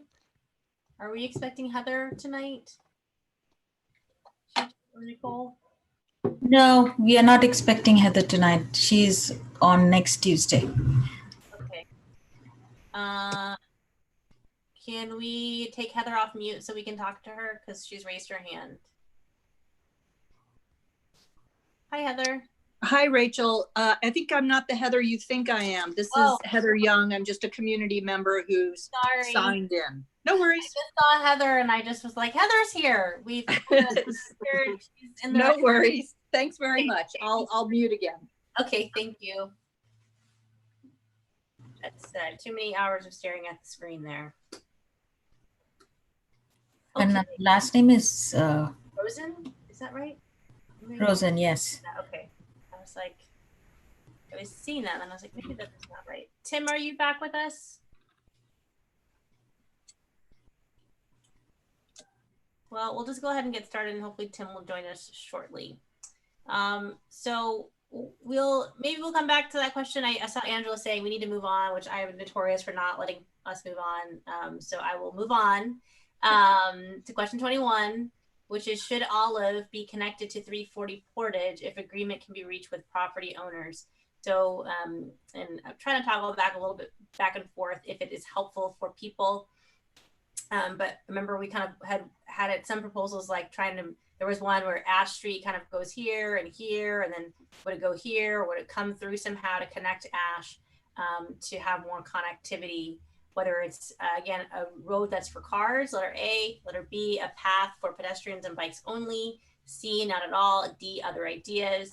And your response might include that, yeah, you're okay with B if it's like an easement on a property that's like a walkway, for example, could be a mechanism to achieve that. Whereas A, be hard to have an easement and not remove a home and have connectivity for cars. So just to keep that kind of thing in mind. So why don't we start, Waldek, you're at the top of my screen, so I'm just gonna call on you if you would like to go first.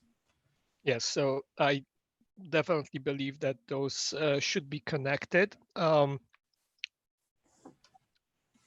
wouldn't mind to connect for cars as well. However, it might create that bypass for pass-through traffic, and that is very negative. So if there is no other way of controlling this, then probably it shouldn't be open for cars. Okay, so definitely you're okay for B, and A maybe if there wasn't cut through traffic. Mm. Okay, Angela? Yeah, I think that a road for cars would provide more opportunities for the cut throughs, and so I don't think that's a good idea. But it also violates the vision that we all had, which is of a development with cars on the periphery, not cars in the center. But I do think it would be a great more connectivity between the north side of the NVCAP and the south side, which I think is really important. So I think it would be great if we can reach an agreement with the property owner to put a pathway for cars, not for cars, for bicycles and pedestrians. I think that's the best choice. Okay, great. Doria, do you have a preference? You're on mute, Doria. Oop. Doria, I think you're still on mute. Here, let me see if I can unmute. Okay, so I don't have any interest in a car cut through there. I don't think it's a very important thing to do, but so do you want to take a house out, for potentially 3 units if there's 3 units on there? It's not a bad idea whenever you can have nice little pedestrian and bike connections, but I don't think it's terribly important, to be honest. So maybe what I would say is like, you're open to it, but it's not a priority to like remove a house in order to create it. No, I don't see it as being a priority. Okay, I think that's fair. Gail? I think my feeling is that I'm on D, other ideas, and again, flexibility. My response is maybe the use by a car could be very limited and restricted. Designing connectivity now is premature. It will be driven by the ultimate uses of the site and the density of the site.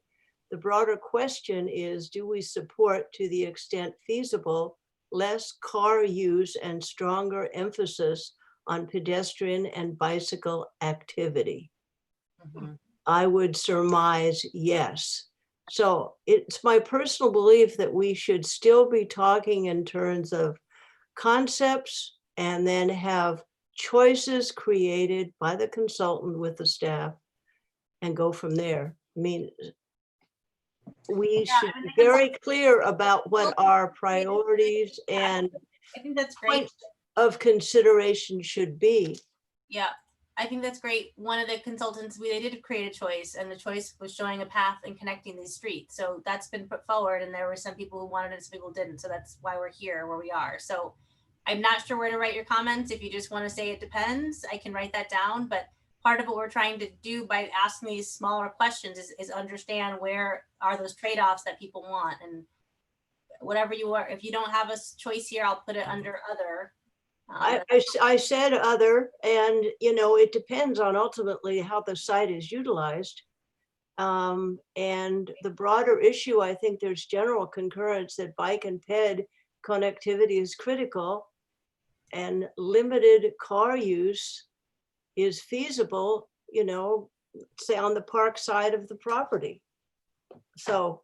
Okay. Keith? Put me down for B, as in boy. All right. I agree with some of Doria's concerns. I mean, someone's living there and they're going to be displaced one way or the other, whether they get evicted or whatever. But it is significant to have bike access, and particularly the people at Pepper right now, they're kind of isolated. They can go to Cal Ave, but they can't really get over to Bull Park very easily. So I think this will help the communities fuse together better. Okay. But I think then there's also concern for how does that jive with the housing, with the house, people living there, like how with this path, I don't know, live in harmony. Certainly, if you did a car, you're losing a lot. Here, you're only losing a fraction of the lot, so that could be combined. Maybe you'd end up with a wash or even maybe an increase if that was a multi-family. Yeah, that's true, right? That there may be an opportunity, like something gets redeveloped, then maybe it's easier and it's actually improvement versus some kind of diminution. Good question. All right, and Tim. I don't think it's a priority. I don't want to lose a house. I don't think it should be a car. All right, I'm gonna put that under, I'll just put you and Doria under other ideas, because I think it's kind of are similar in your thinking. At least I just be careful. Not that I don't want to be with Doria. I just don't think we should mandate that it has to happen. Yeah. Back to the conversation about those lots are very small. Likely if some come in for redevelopment, it's still going to be fairly small. Yeah. And to be asking for park and be asking for a path, I think is that expectation is pretty high. Yeah, so it might be like, yeah, I hear that. Okay. So I think where we are is, I think definitely most folks not wanting to pursue this for cars, but for bikes and peds, seeing that could be a good opportunity, but that being balanced with kind of all the other priorities that we have for the project area overall. Kind of, if it fits in, maybe it's great to pursue it, but if it doesn't, like, it's not like we need to have it. But it'd be nice to have it if we can. It's kind of what I'm hearing from folks. Doria? I was going to say maybe there's a general sort of preference as this area redevelops over time to look for more bicycle and ped connections instead of specifying one now. Yeah, that's a great summary, I think. And I think it's particular, there's this north-south connection that's kind of interior. That's part of what's missing that we're trying to find. Are anybody else comments, questions, or things that they're hearing?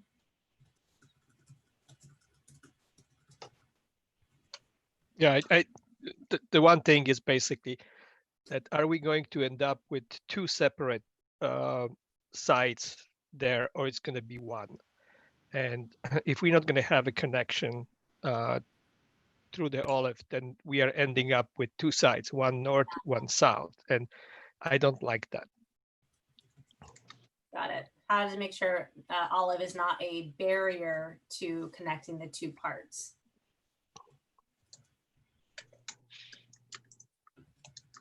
Great. Awesome. I think similar to comment that was made earlier, how do we be opportunistic about it versus like it has to be this specific way, but maybe some flexibility. Okay, any other comments? I use a bike bridge near our house to go over a creek, and that really does make me less claustrophobic. It really expands how far I can go on a bike or a bed. Yeah, right. You have those. Yeah. That's a great point. I'll say, how do we bridge this divide? That's kind of like what we're trying to achieve. All right.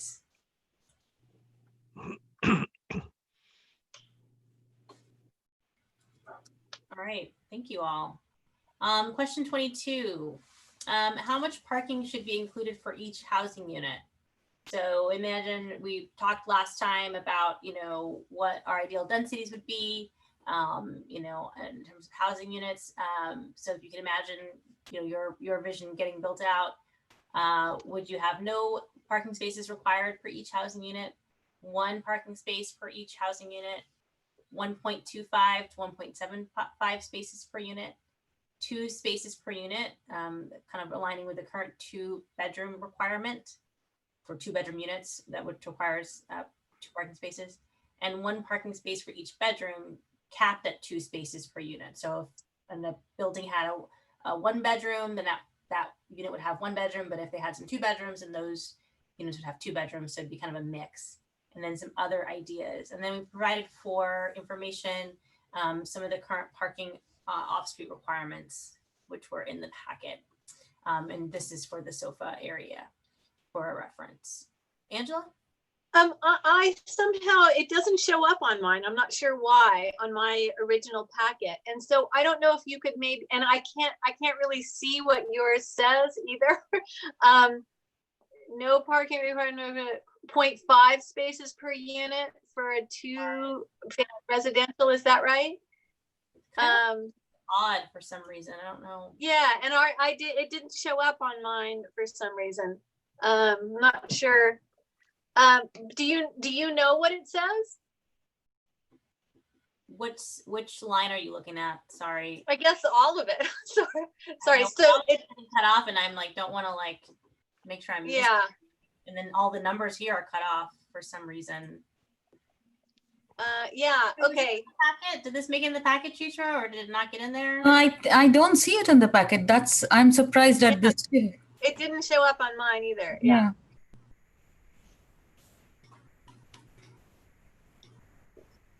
All right. Well. Oh, there you go. There you go. That helps a lot. Well, here's and at least. Let's see if I can get this one. I think it just says 0.5, but there could be another number over there. I don't want to. Okay. 1.5. 1.5. Okay. 1.5 space. So 2-family residential is 1.5 spaces per unit, which at least one must be covered, which is like a garage. Tandem parking is allowed. And then for multifamily residential, it says 1 per micro unit, 1 per studio, 1 per 1-bedroom, 2 per 2-bedroom or larger unit. At least 1 space per unit must be covered. And then it allows for tandem. For senior housing, I think it's 0.75, but again, let me just make sure. Yes, 0.75. Okay. And no guest parking is required. Sorry about that, everyone. We can also make sure we do get this table out. Okay, and then it just gives some definition. Micro unit is a residential unit that's 450 square feet or less. Senior housing is independent living facility, not residential care facility, and about commercial stuff. Okay. We'll go back up. Does somebody feel moved to go first for this question? I guess I have a question for Doria, since she's on the PTC. Do we have any numbers or any evidence of how much actually is used? Like, are we building big parking lots that aren't used on these apartment complexes, or are they generally matching No. what we require? We had a parking study done by Fair and Peers. I want to say it was 2 years ago, that the Planning Commission was not satisfied with the study, so we had them redo it again. But both times they did not see that there was any reason to reduce any parking standards at all for multifamily housing, except for all senior housing. And similarly, we don't have any other, everything that we have in the city points to having in some neighborhoods, and this one is going to be one of those because Ventura is like that, where there's almost not enough parking on the street at night when most people come home. So no, we have no evidence of that. And also, not to beat a dead horse, but you know, with ADU and JADU not being required to be parked, there's even more of an issue. I would say the one parking standard we have that there's not a lot of credible evidence for requiring is the one covered parking spot. I would say if you don't want a covered parking spot, why do you have to have one?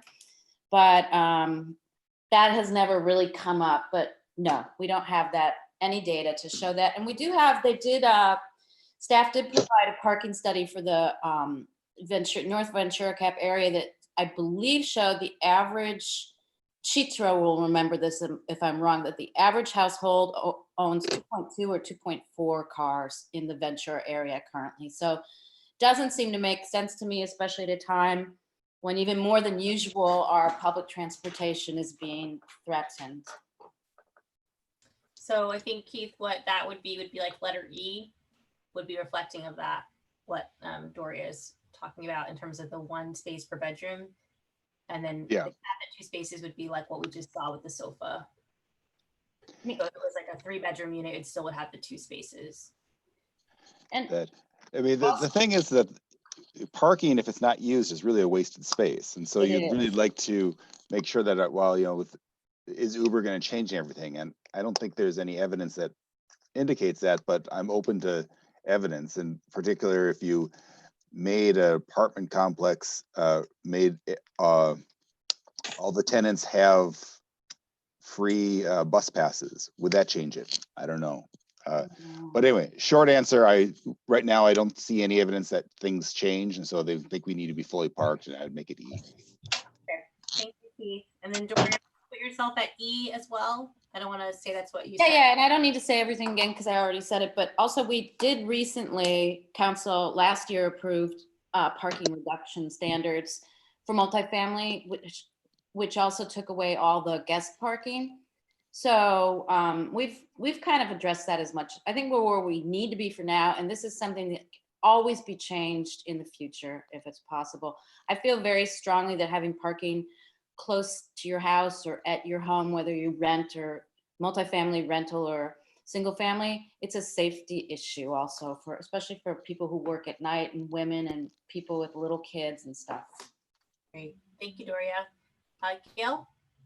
Yeah, just I will confirm what Doria is saying about senior housing, that often the number of units of parking spaces are not used. And Alto Housing, a nonprofit affordable housing developer, has done several studies of usage.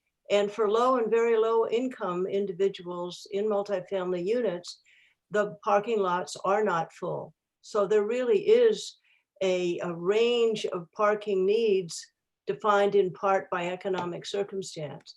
So there really is a range, and there have been studies done to illustrate that. What is your, do you have a preference of how much parking you think should be per unit? Well, should I jump in? Yeah. Say where, what number again? I've jumped back and forth. 22? 22, okay. Why don't you come back to me? I'm scrolling through my paper here of No worries. comments.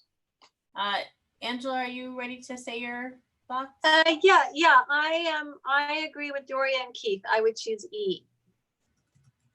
Okay. And my one caveat to that would be, you know, if the building does include some low or very low or senior housing, perhaps it might not need to be as high, but I think generally E. Okay, Waldeck? So here I'm gonna shoot myself in the leg. I'm actually the one who probably gonna be the most impacted by this. But I think that we should take advantage of the commercial parking, since we didn't talk about it yet fully, but I understand that there will be a certain amount of office within that area, and it's going to be required to provide a parking for themselves. I think that all the parking should be open for public after, let's say, 4 o'clock. So people who stay in the offices, they would have a first way of parking in the morning, but at the evenings, the residences can take advantage of that. And that might reduce a little bit the pressure on the I'm just trying to accommodate all those pleas we're getting from housing advocates saying that we cannot lower the cost of construction if we're not going to reduce the requirements on the parking. And that's the only way I can see to do it in some kind of reasonable way is by opening the commercial parking for use of local residents. Great. And thank you. I put that under other, kind of allowing there to be kind of a swap, that there's some shared parking between commercial parking lots, or whether it's lot or garage or whatever it is, and the residential. So people who are working are parking there during the day, and residents are parking there in the evening time, or whenever they may be home during the day as well. But there's some shared parking use. Tim? I like E, but with one exception. It's a max, not a required number. Okay, do you want to say more about that idea? I think the idea, it should be no more than 1 per bedroom and capped at 2 per unit. I think we're forgetting that we're part of this area's designation, and why we got the money to do the studies that we're doing is because of its proximity to the train station and public transportation, which I know are all impacted by COVID, but it is the premise of the money that we're getting from the MTC and the VTA as to planning it near a transit hub. Okay, great. Thank you for that idea. And then Gail. Okay, I support a B, covered parking space for each unit. And to meet our sustainability and climate action goals, we need to be committed to reducing greenhouse gas emissions and reducing parking space, and expanding alternatives in order to make that possible. Other ideas, that's F. The price of a parking space should be separated from the costs for the housing, rental, or purchase, thereby providing some relief in terms of costs. And the properties here are in close proximity to Caltrain and other services. I like Waldeck's idea about examining sharing surface parking lots used by office or corporate entities. Great. So we had a couple new ideas injected. We have the idea of making these parking maximums. These are the maximum that could be built for these units. We had an idea of shared parking between commercial and residential tenants, if you will, or users. And then another idea that the cost of the parking should be separated from the cost of the unit, whether it's rent or purchase. And that's often referred to as unbundling the parking costs from the housing costs. Angela? I just wanted to express my support for both Tim's idea and Valdek's idea. To put me as supporting them. And also, I want to mention that my 30-year-old daughter came in as we were discussing this, and she disagrees with all of us except Gail. She says that on the contrary, lots of people continue to use Uber and don't want to have a car and don't need parking. That's right. Her That's take right. on younger people. Great. Well, we thank her for that message. Can she join the working group? I nominate her. Done. Can I make one comment? Yeah. I really like the idea of if the free market can handle it. And so if you decouple the parking from the rent and then also charge for street parking, then people would have a big incentive to get rid of their cars. But if you don't charge for street parking, what people are going to do is they're going to pack all their cars onto the street. And now all of a sudden you're addicted to street parking, which means that if you want to make a bike lane or whatever, there's going to be neighborhood uproar because they need that parking spot and you can never get rid of a parking spot. And so now you're really hamstringing the transportation. And that's really what streets are for, is for transportation, not for parking. Yeah, that's an interesting idea. I think coupling the unbundling the parking with this, how do you also monitor the on-street parking so that it doesn't like, oh yeah, I'm not going to pay for parking space because I'm just going to park on the street, kind of becomes the fallback. I see Waldeck and I see Doria's hand.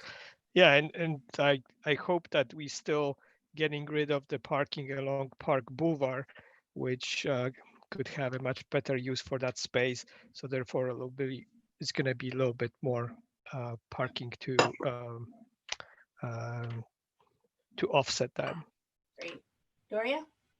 Well, I wanted to comment on a couple of things. One is I wanted to remind Tim Steele of the building in San Jose he told us about that was built to be luxury housing without any parking. And I forget. And I think the story was it was condos and they couldn't sell. I don't think it was one of your buildings. I don't think it was a Soprado building, but they couldn't sell them any. They didn't sell a single one, so it had to convert to, I believe it was subsidized BMR housing. And when I was on an ad hoc committee that looked at subsidized housing for the PTC, and most people in the Bay Area who can afford a car will have a car. That isn't to say there aren't some intrepid souls who live without cars. I'm pretty sure we all have cars.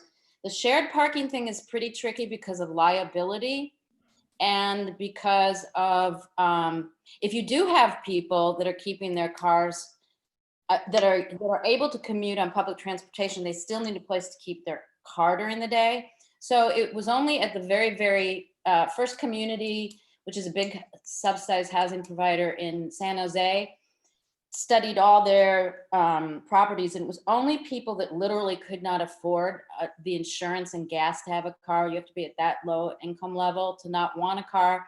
And even with free, and it's because we don't have good transportation, and transportation in the Bay Area doesn't go where a lot of people at a lot of income levels need to go.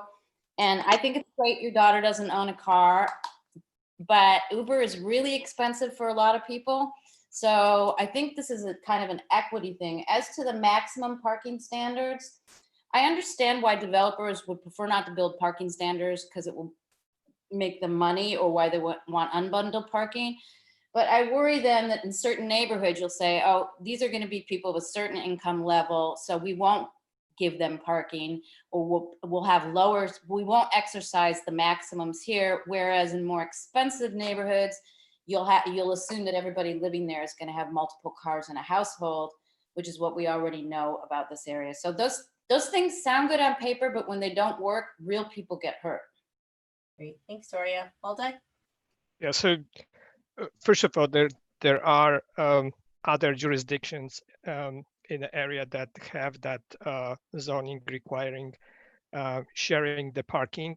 And also, it's not a big difference between sharing the parking or having a public parking in front of the stores that people are using. So, you know, I just don't see much of a liability issue there. I think part of it is just it has to get coordinated in order for there not to be a liability issue. So it would need to be, it's not impossible, it's just takes coordination. And I think would have to be somehow make it an incentive for the office, for example, to take on some of that liability that might be associated or what have you. So I don't think it's impossible. I think it's just, It's tricky. yeah. It's not tricky just to like, have as an ordinance. yeah. So you have to figure out how do you make people cooperate, or how do you envision the cooperation happening such that with such confidence that your development standard could conceive of it. I think that's where the trick is. Because there is a great benefit there, so it's worthwhile. Yeah, for sure. I mean, for example, we could do it right now, right? Like, you know, Cloudera could allow people to get parking passes to park overnight on their parking lot when no one's there. But why would they want to do that, right? What's the incentive for them to do that, to take on the risk, to take on whatever, just the work of it, right? To do that. So you either have to be like money, like it's enough money that they say, oh, well, you know, selling this parking pass is worth it for us to do it. And so how would we conceive of that into the ordinance? And again, not that it's not a good idea, it's just how to make it work.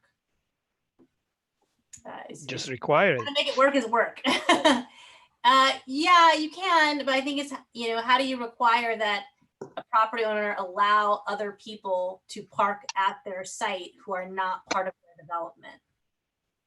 Burlingame does it. Gail, do you have a hand? Just quickly, again, what Waldek has mentioned, I think we've got to imagine and reimagine opportunities and look at what other communities are doing. You know, to sit on our development standards as we understand it and know it to be is not forward thinking, is my view. And there are many examples of innovative parking programs that work. Great. All right, so I see a lot of support for E, which is kind of maintaining our status quo with the caveat of it being a maximum versus a minimum. And then some other ideas are to do the commercial parking and office kind of swap, which I think generally people are interested in, Gail and Angela especially, but how to make it work is a question. And then unbundling, there's some support for this. If other people are supportive of that, please let me know. I could put your name down here, Gail and Keith. Provided that maybe it's really kind of a market-based strategy that also includes this on-street parking being managed with a market-based strategy, such as charging for it, as a way to kind of address that, but with some concern noted from Doria about how this may or may not raise equity issues. Any other comments from people, or if folks want to add their name to anything else? Okay. Seeing none, we'll move on to the next question.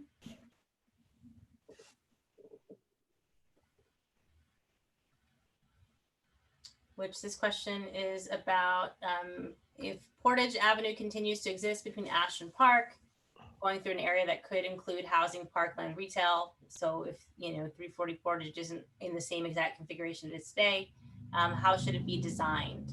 Should it be for all vehicles, including cars, with traffic calming measures? Should it be designed to include cars only on a very limited basis, such as deliveries? Should it be designed for bikes and pedestrians only, with car access for emergencies? And is there a new solution, a way that you'd like to see that part of Portage envisioned? Anybody feel moved to go first with their preference? I can go. Okay, Waldek. So I think it's again difficult because it's quite long reach, and not having any access by the cars will be difficult. But I think it will be very important not to make a access to the park boulevard. So as long as the access is from the El Camino side, I think we should allow a certain amount of car traffic to service this area. But it shouldn't allow people to get onto the park boulevard. Okay, so I'm gonna put you down as kind of like any of the above, as long as cars cannot turn onto park from Portage. So it's like basically they've got to stop. They can only get so far. Okay, Angela?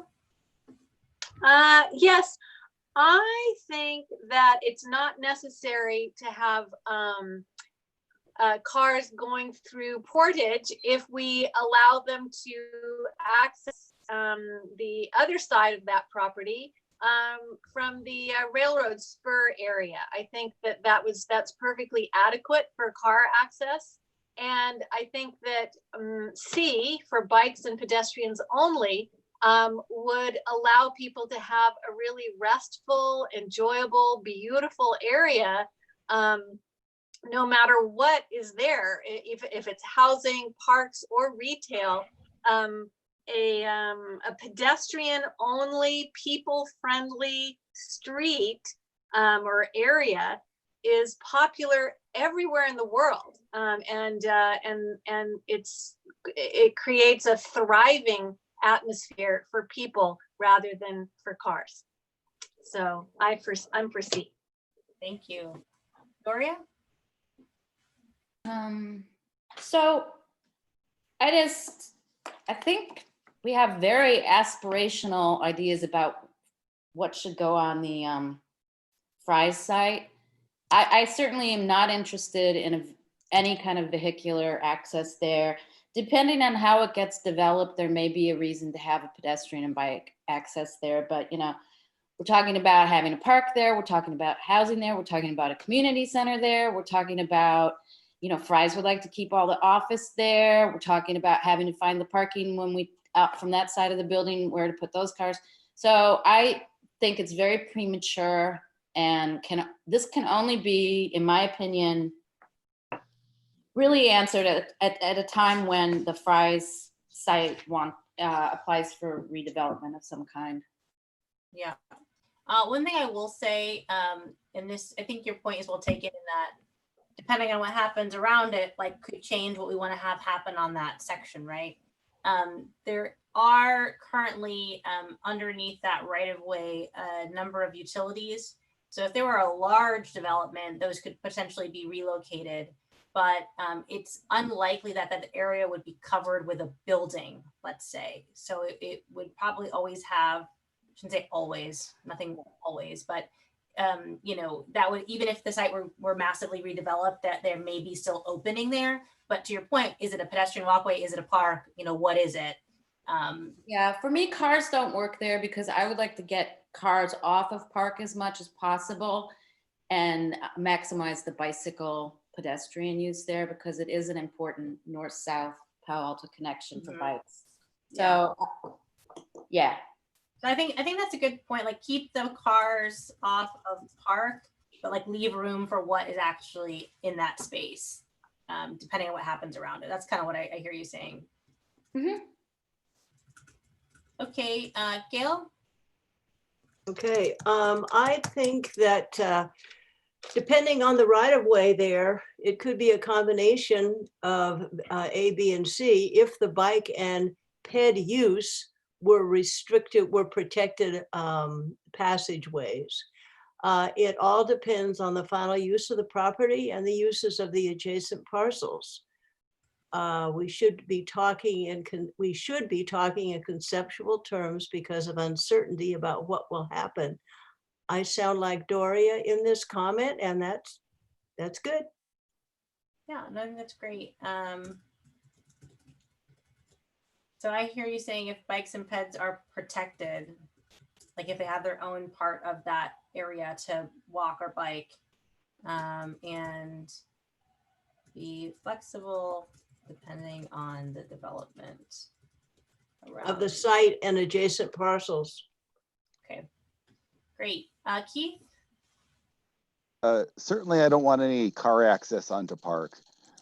So whether Portage is a bike path or, you know, pedestrian walkway, that certainly would work. But I could see a lot of situations where you'd want car traffic that would be routed out to El Camino. So I would be down with D with Angela and Doria, actually, not me. Doria, I'm sorry. Oh, whoops, Yeah. sorry. Thank you for catching that. I'm like trying to do too many things.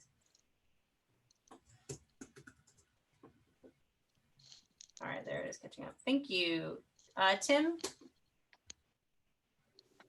Yeah, I think the parking lot is a potential for some residential at some point. And there's not like another street to face on. It'd be the creek, if you will. So you're going to have to access that residential from somewhere. And I think going along the lines that the pedestrian and the bikes are protected. We shouldn't be too specific about what other kinds of transportation are going to go through there until we get a development proposal. Okay. So kind of like similar to Gail in some regard. I think that is a good point. Just again, kind of, Doria, Gail, Keith, kind of all in the same general idea. Don't be so specific today. Let things kind of progress, knowing that you have a high priority to protect pets and bikes, but know that if it's only logical that you got to get a car to the building or what, that's got to be incorporated into those protections. yeah. Okay. Questions or comments that folks want to raise? Yeah, well, I'll just say that when I didn't want it to be a vehicular through street, that didn't preclude driveways to buildings, you know. Okay. Yeah. Yeah, I think there's kind of like a real strong kind of like both, there seems to be a sense of flexibility, but you know, either bikes are prioritized or bikes and pedestrians are prioritized or definitely protected. It's not just like, oh, shared street or something. And that we want to be flexible for what happens on the site, but still not having the cars go from that street onto Portage. Seems to be pretty clear. Okay. All right, so I think that's, I don't know, pretty strong consensus on that one for the most part, I would say. So we'll go into the next question, 24. The buildings at 340 Portage and the main building, which includes the main building and the old dormitory office building on Ash, have been found to be eligible for listing in the California Register of Historical Resources. What would you like the working group to recommend regarding the cannery buildings at 340 Portage? A is retain and adapt all of the current buildings. B is retain and adapt certain historic building features. Some are given as examples, such as the monitor roof section, the old dormitory roof line. It's also added or portions of buildings, so either retain the features or portions of buildings. C is recognize and commemorate the history of the site while allowing encouraging replacement of all buildings on the site. It goes on to describe what commemoration could look like. Oops. And then other solutions is D. So this is an area where we may have strong opinions on all sides. Does anybody feel moved to go first? Tim will. Okay, Tim. On A, can I suggest a little rearranging of your description first? Sure. You wouldn't be reusing the building for retail or offices. Those are current uses. So continuation of the current uses or reuse as housing.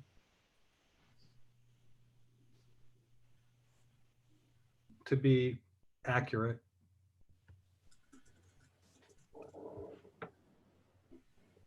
And then I would suggest A.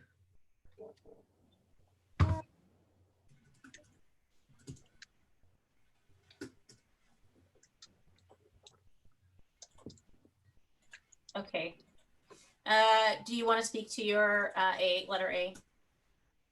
Yeah, I think we've made this clear that that's Sobrato's wish, interest in moving forward with the building, reuse, keeping the building the way it is,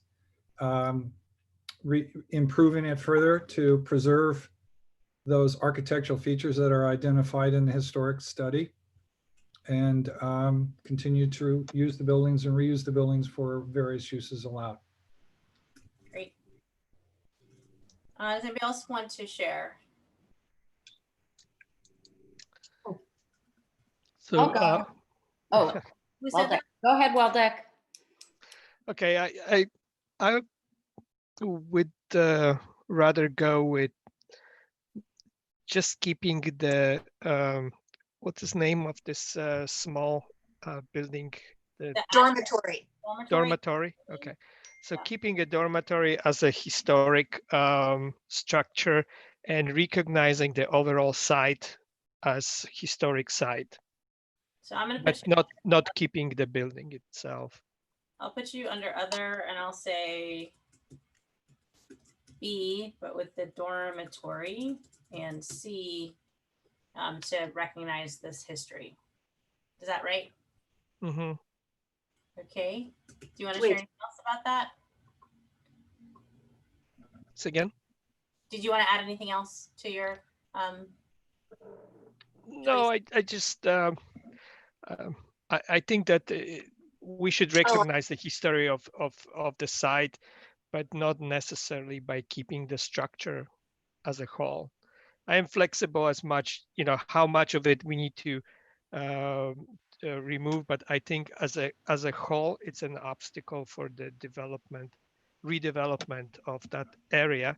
So the more we keep it, the more confined we are with different options of redevelopment. I think that if the whoever gonna be the owner of this building like to keep it, so be it. But in the same time, we shouldn't restrict the redevelopment for people who would like to do it. okay, and then Angela, did you have a question? I know Doria was next. Okay, No, I just misunderstood. No, I got it. Doria, do you want to go? Sure. So, I want to acknowledge that I understand that the Sobrato organization would like to keep the current uses as they are, and that I think the community has been hopeful for decades when the zone change happened that this would become housing. So that's a conflict that I think is really a political one. So we already have it zoned as RM30. So I think that's appropriate. And I have a strong interest in the historic structures being retained as much as possible. And I don't think we do a good job of that in Palo Alto, retaining historic structures creatively. And I don't think we do a good job on the West Coast in general. And I just have a personal, very firm interest in that. I love repurposed buildings. I think I might have said, or maybe I said at some other meeting, I grew up respectively in a garage coach house and a stable. My dad had a hobby of renovating buildings. It wasn't even his business. So I think the possibilities for renovating buildings are really creative and interesting. So I would say that the continuation of, so A is funny because it says retain and adapt all the current buildings for reuse as housing or continuation of the current. Those two things are in opposition and they're in the same, my highest use would be to retain and adapt the Fry's building for housing. And I love the idea of retaining and adapting the smaller building, the office building for a community use. And I understand that means that the city has to buy the property, and that was all laid out in alternative M, which I think deserves some real thoughtful looking at that it hasn't had really just because of time. If those things, so that's my first choice, is to do it that way. I understand it's a stretch and it's a big political choice, but ultimately this is going to be a political choice because council's going to decide. So that is, I guess I have to be other than, because my first choice is to retain both historic buildings and try to envision how the Fry's building can be all residential. So I put retain 340 Portage under A and adapt to housing. adapt Ash building to community centered use and discontinue office and retail. Yeah, and I envision this as a whole beautiful central little residential area with community services and a beautiful semi-restored creek. Mhm, So mhm. that's the pie in the sky. And I don't mean any disrespect to the Sobrato organization or Tim, but that's my pie in the sky idea. Great. Well, we gotta have those aspirations. Keith, would you like to share? Yeah, I'd say it depends. You sound like Gail. Yeah.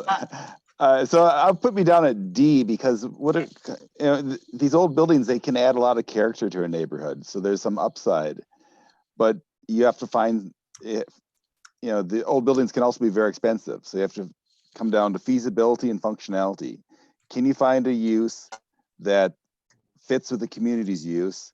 And can you do that for a reasonable price? And if so, there's upside. But you also could have a money pit where you've been better off just raising it and putting up something new. So it's a hard question.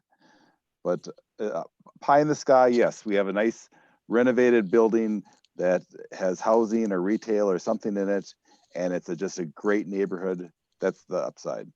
So it'd be great if we could have a nice renovated, adaptively reused building, but we may not be able to do that. And so you're kind of open to some other modifications of what that could look like. Yeah, I think it's worth investigating. Yeah. But I don't think it's worth investigating at all costs. Yeah. Okay. That makes sense. Okay. I think Angela? Sure, yeah. So I would choose either B or C. I think I'd prefer B, but I don't know how feasible it is. I think the monitor buildings and especially the dormitory add a lot of charm and character to the area, but I don't think the rest of it does. So I would be, depending on the costs, I would be okay with C, but I would choose B first. Okay. And Gail? Yes, I'm interested in option C and D. Let's see, wait a minute. I'm sorry. Sorry, you said D and C? C and D. I keep losing my place here on what I'm. Question 24. I think it might have been rewritten, Angela, is that right? It's a brand new question. It was not okay. even. So I think it's important to recognize and commemorate the history of the site, but allow new buildings and uses emphasizing residential use. Design guidelines for the parcel should incorporate architectural features and materials that capture the attractive design features of the original buildings. And I've seen many examples of that where you utilize architectural elements that connect to what the original uses were on the site. Propose possibly moving the worker housing building and incorporate it as part of a community center. Okay. Great. I think that's everyone has shared. Do folks have questions for others or see any compromises or alignments that are here?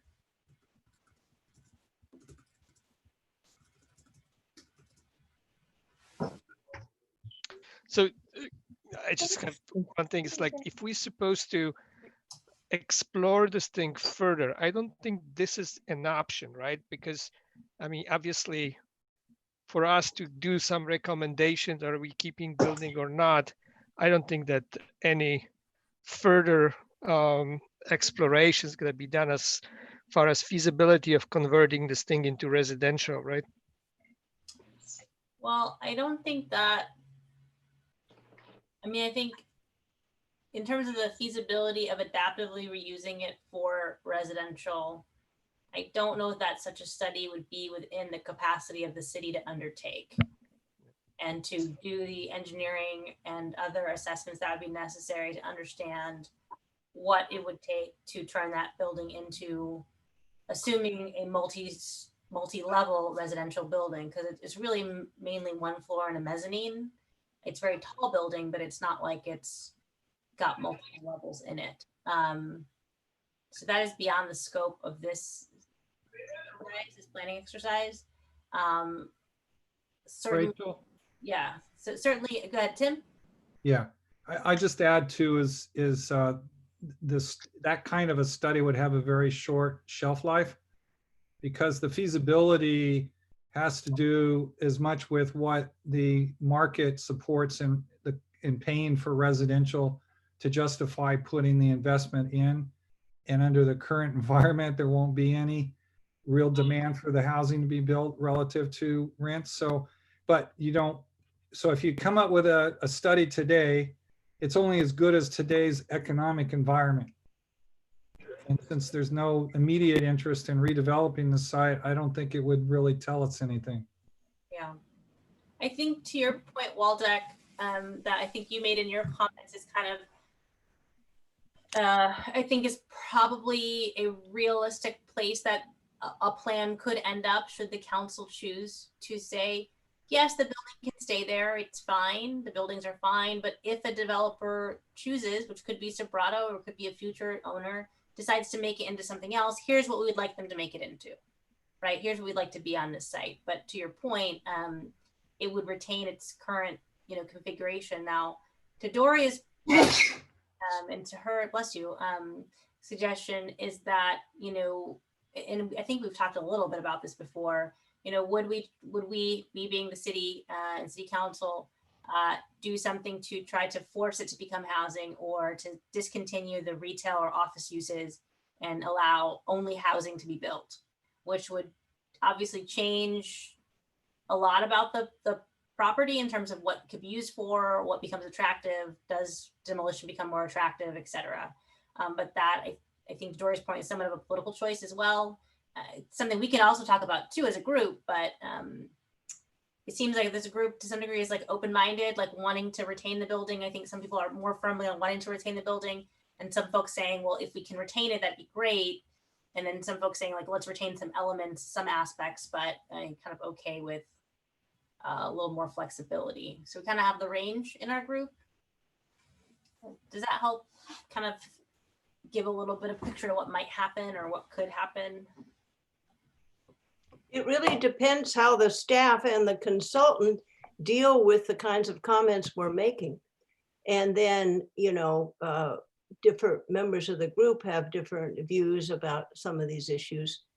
Well, certainly for the plan, it's certainly for the plan, but I think there's the plan and then there's like the reality, right? And so reality is that, despite whatever the plan says, there's what's there now, and whether that continues or discontinues, I think is a more near-term discussion than what might be there in the future. Now, question, it is my understanding that the economic consultants will look at some of these conceptual planning scenarios and do some preliminary assessments. We're not going to assess, I don't think, the economics of repurposing the building, if that's what you're suggesting. Well, I mean, the feasibility and the economics of some of these things at some level will make the plan have some meaning. Yes, I mean, I guess the problem becomes when you say these things, I'm not sure exactly what these things are. These things are different things to different people. So we do have some economic understanding, but again, it's not, we're not going to get into Tim's balance sheet and figure out, what it make this work for Sobrato. You know what I mean? So I do, but when it goes to environmental, there are going to have to be more kind of meat on the bone, is what I'm saying. Yes, but the environmental analysis and the economic feasibility of what could be here are not necessarily related. So Well, I think that's logically, a discussion. That's an ongoing discussion. I think logically the only action we can take is restrictive, right? The only thing we could make like a decision on is like if we would like to keep the building. then we can say strongly, no, we are recommending keeping the building, period. Right. But if we are not willing to do that, more or less, we are opening everything to the future. Yeah, I mean, I think you could look at it kind of like this two sides of the same coin, restrictive and permissive. What will we permit? What will we restrict, right? And so I think that's kind of a way to think about it. If we wanted to favor historic preservation, then we could favor both preservation of the building, and then if you layered on kind of Doria's thoughts, that it would be repurposed for housing. You know what I mean? So it's layered too, right? So we want the buildings to be retained, and we want the use to be housing. So those could be combined. But you could also do Tim's suggestion, which is retain the building. So you're retaining the historic building, but the use is the retail and the office use. So the building can stay and it could have different uses. Those aren't necessarily in conflict. Or you could say, we don't want the building and we want the use not to be office or retail, we want it to be housing. So that could be a different way to go. I see Doria and then Angela. Oh, I was just going to say, I don't think that the MVCAP process has the ability to look at that existing historic structure of the cannery building and determine its feasibility and suitability from an engineering and architectural point of view for housing. But that would be something if it has been zoned, I think, for 27 years as housing, so that's not a change. And if it was to be restricted to housing in the future and also historically protected, if the building is not able to be historically protected from a safety point of view, it would be allowed to be torn down then. You can't force people to keep even a historically protected building that cannot be engineered to be safe. So I don't see that as a conflict at all. That makes sense. Okay, Angela, you had a hand? I was just going to suggest that since we have a limited amount of time and about 4 more questions, and the conversation is kind of veering towards usage, we could move on to the next question because that's about the usage. Great. And so we'll try to be more efficient just so we can hopefully get the public comment in case there's have public comment. If you're an attendee and you are planning to make a public comment, if you can raise your hand now, that way we can kind of see how many folks we need to provide time for. That would be great. Again, you can find raise your hand at the bottom of your screen. If you click on participants, you should be able to raise your hand. If you're on the phone, you press *9. Okay, so the next question. Zoning policy for the 340 Portage property, do you think would lead to the best results for the NBCAP? And again, you can vote for any that you feel comfortable with or all that you feel comfortable with. Enforce the current 30 dwelling units per acre for housing with no office space or retail. Allow 30 dwelling units per acre plus current office square footage and small non-chain neighborhood serving retail. Allow 30 dwelling units per acre plus current office square footage and current retail square footage. And allowing for, I guess, more regional retail such as Target. Change zoning to create to greater than 30 dwelling units per acre, such as 40, 70, or 100 dwelling units per acre. Change zoning to allow for more office space in addition to that which currently exists. And zone for housing sufficient to meet the needs of the jobs generated by that office. So whatever that office, some kind of ratio of office space to housing. All right, back here up on myself.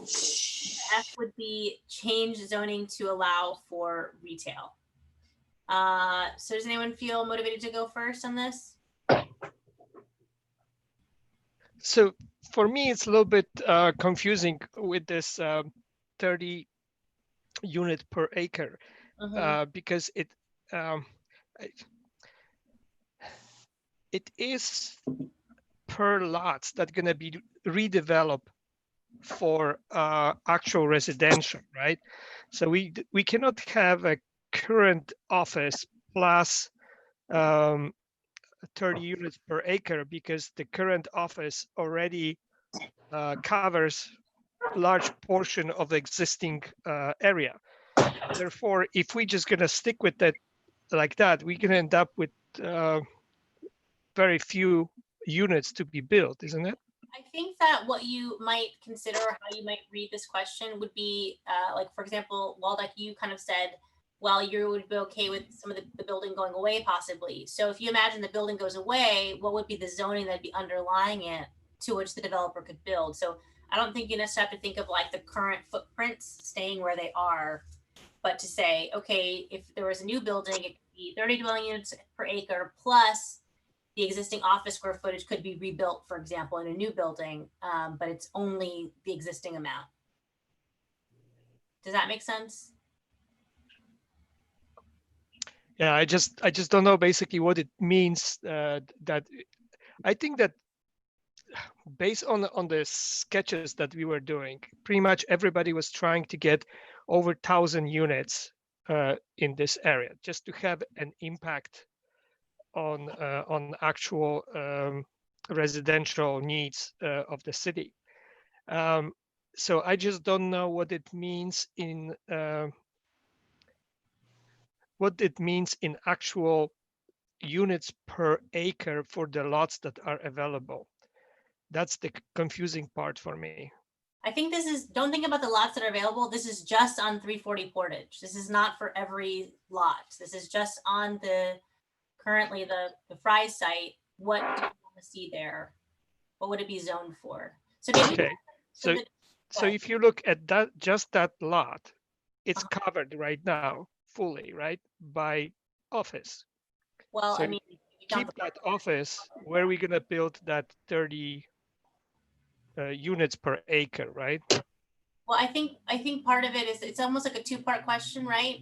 So if someone says, all right, I'm okay with knocking down the building and clearing the site in order to build something, and then you say, okay, well, what do you want to build? What do you want to allow to be built there? That's one way you can answer this question. Another way you can answer the question, though, is to say, okay, well, I want to retain the building, but like, well, what do I want to be in there or on the parking lot, right? So the building doesn't cover the entire parcel, the entire area. So someone could say, well, I think it should be, you know, the standard should still be the 30 dwelling units per acre. And that would apply both, you know, to the entire acreage. So there'd be some housing into that adaptively reused building, and maybe there'd be another building created in the parking lot, and so on and so forth. So maybe Angela, do you want to try answering this question, and maybe that will help to illuminate? I think you've done a great job of answering it. And yes, we are just talking about the 340 Portage property. And yeah, perhaps it almost doesn't matter what we've decided for 24.1. But in terms of the future, what would lead to the best results for the NV cap, would it be best if over time we just stuck to housing? Or would we like to sort of say, okay, we have a certain amount of current office square footage on that site, but we'd also like to see some housing there in addition, eventually long-term. It's about 11, 12 acres. So that would be what, 33, 36,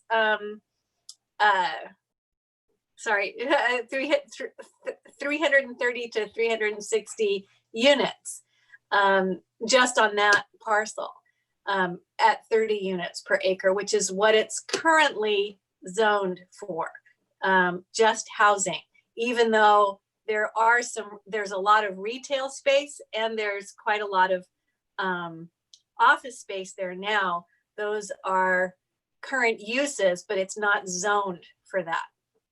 Okay. Am I correct with all that? Tell me if I'm wrong. I'm not. I think you mostly got it right. Yeah.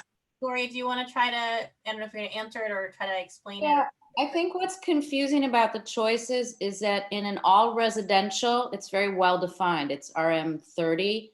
Mm-hmm. In a mixed use scenario, you've used RM 30, but you haven't defined the other uses in terms of how big the office, right? So it doesn't, it is kind of, I think maybe that's what Waldeck was finding confusing.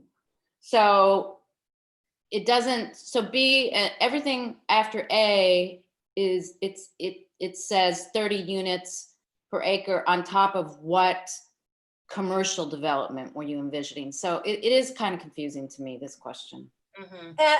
I just want to apologize. I just wrote it kind of in the language of somebody who doesn't know about zoning, but just what would make sense. Okay, so it's units per acre for housing, and then current office square footage and small retail. I mean, to me, that is just just naturally understanding it, but I don't know what the official zoning would be. Well, Yeah. so in mixed, so as an RM 30 per acre, that's very specifically defined.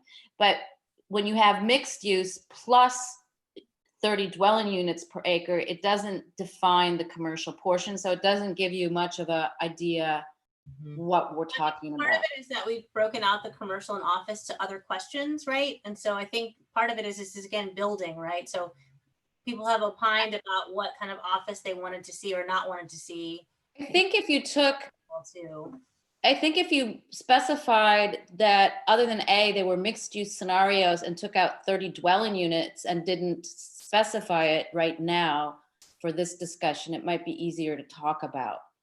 Because the only one, does everybody understand what I'm saying? And am I making sense? Because you're talking, having 30 dwelling units per acre is very different than having 30 dwelling units per acre on top of unspecified commercial, whatever, regardless of what you want it to be. So I think that's the problem with the way the question. So B and C are really fall into that category. So what we are saying more or less, we are building, let's say, answer A is we are building 600 units. Answer B is we are building 600 units plus 250,000 square feet of office. Well, right? it doesn't say it all, so it's hard to know.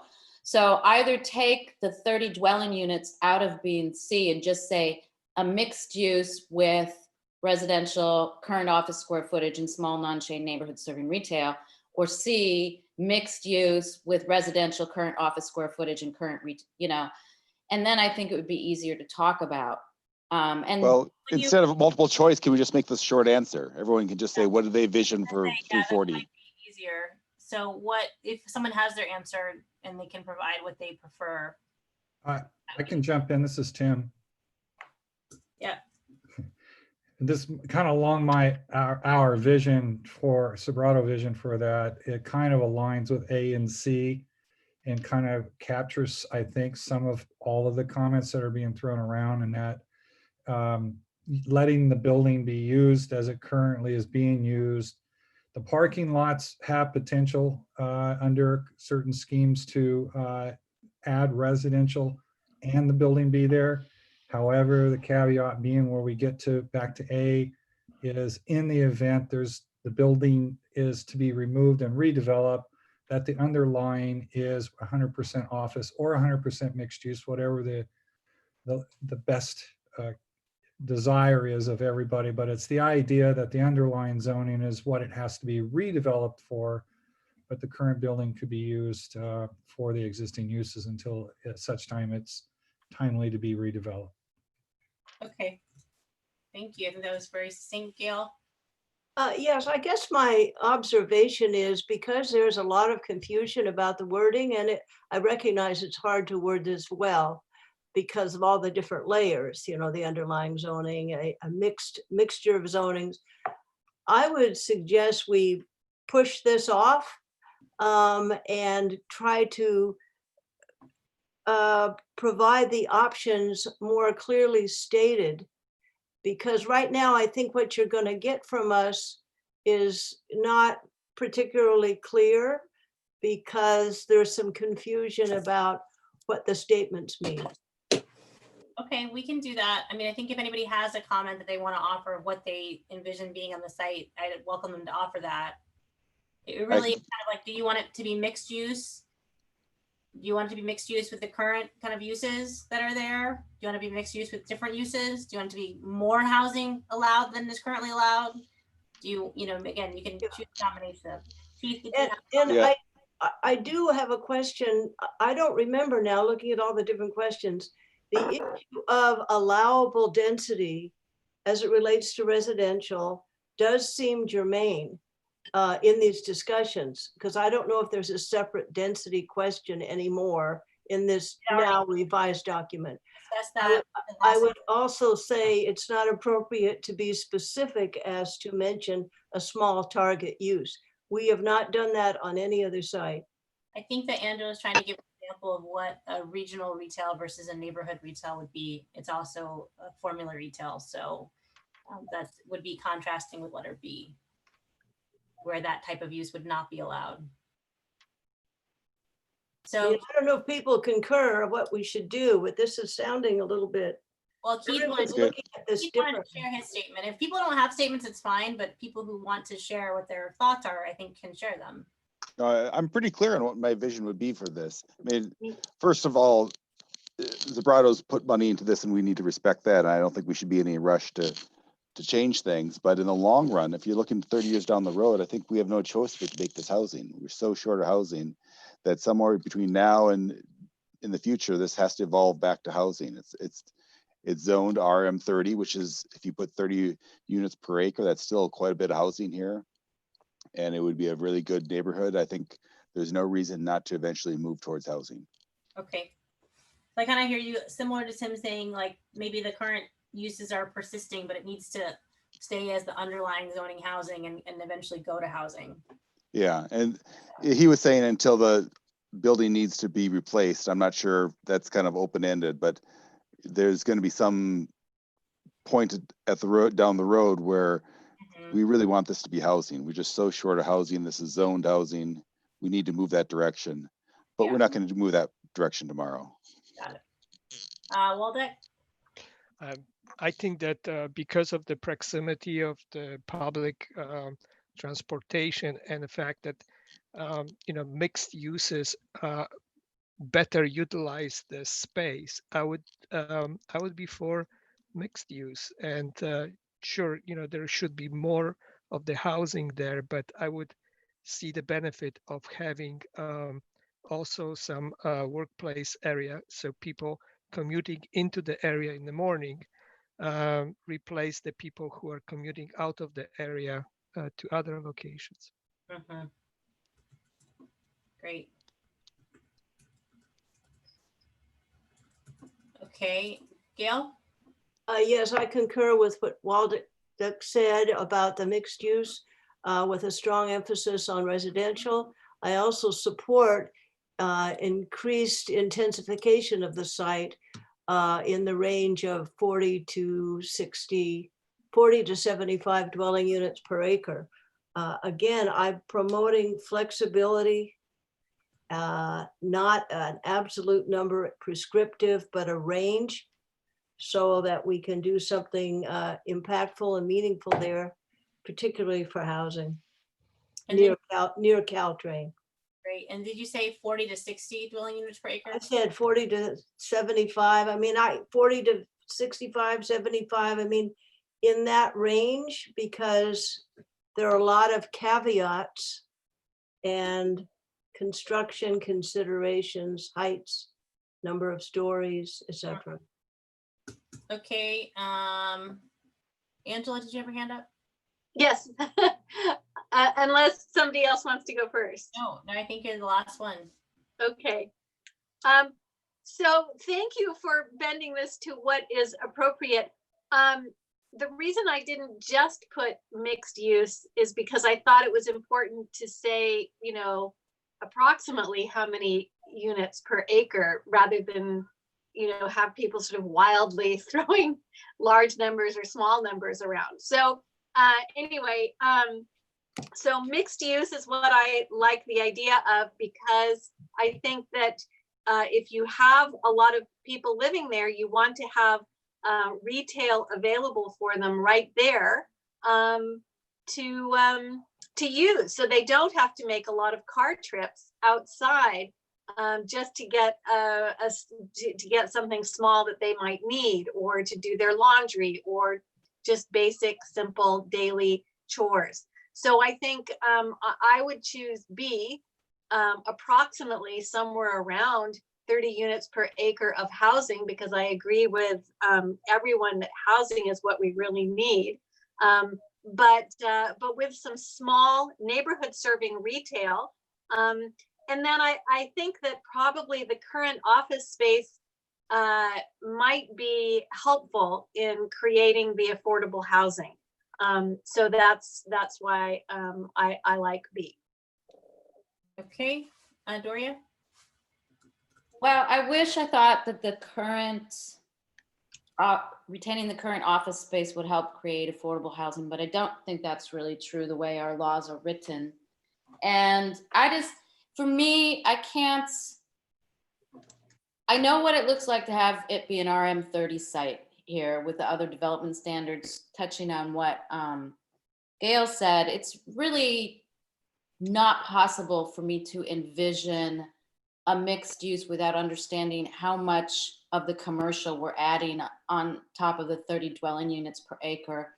So I'm just gonna say that this one for me, it's a potential bomb to answer this because you don't know what you're saying yes to except an A.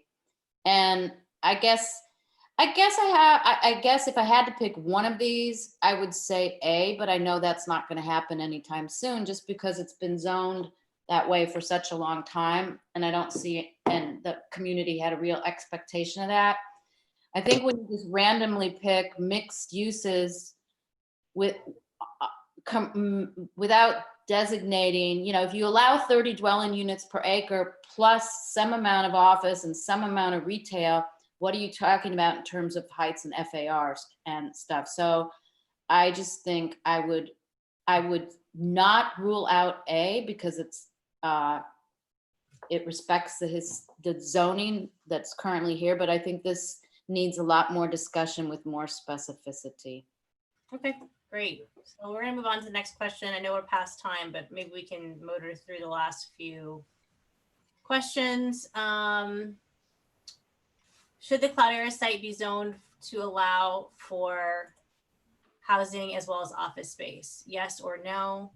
And the next question is very close to it. So it looks, question 8 is about returning to the building massing question. So for question 9.1,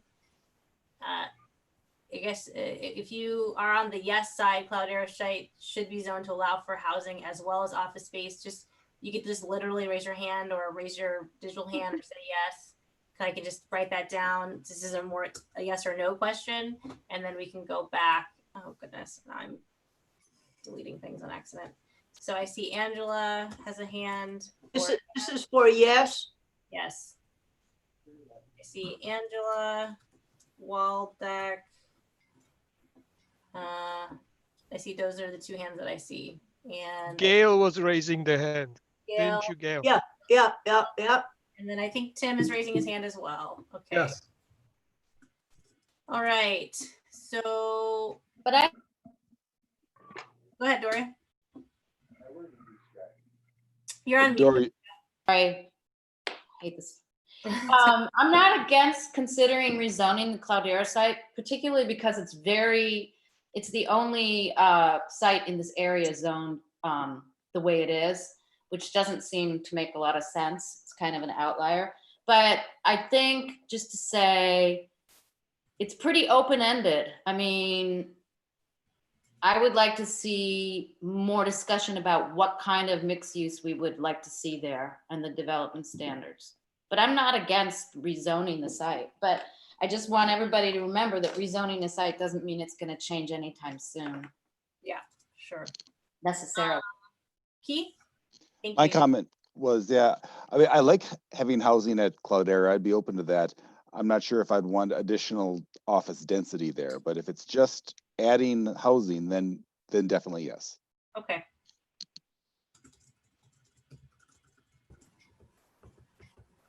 I think we all voted for that. I understood that question to be specific like that. Existing office, and we are adding residential to the site. Yes. I mean, that could be one way of, I guess that's a way to interpret it. Somebody could also interpret it differently and say that it could be housing as well as more office space. It doesn't say more office space, just housing as well as office space. So I think if people are supportive of what Keith said, yes to existing office and adding housing, but not more office, then that might be helpful to say that that's what you indicated. Yes, that's what I indicated. Okay. That's what I indicated. All right. Does anyone want to consider, we don't kick out the office use, but does anyone want to consider the possibility of making it all a housing, zoned housing? No.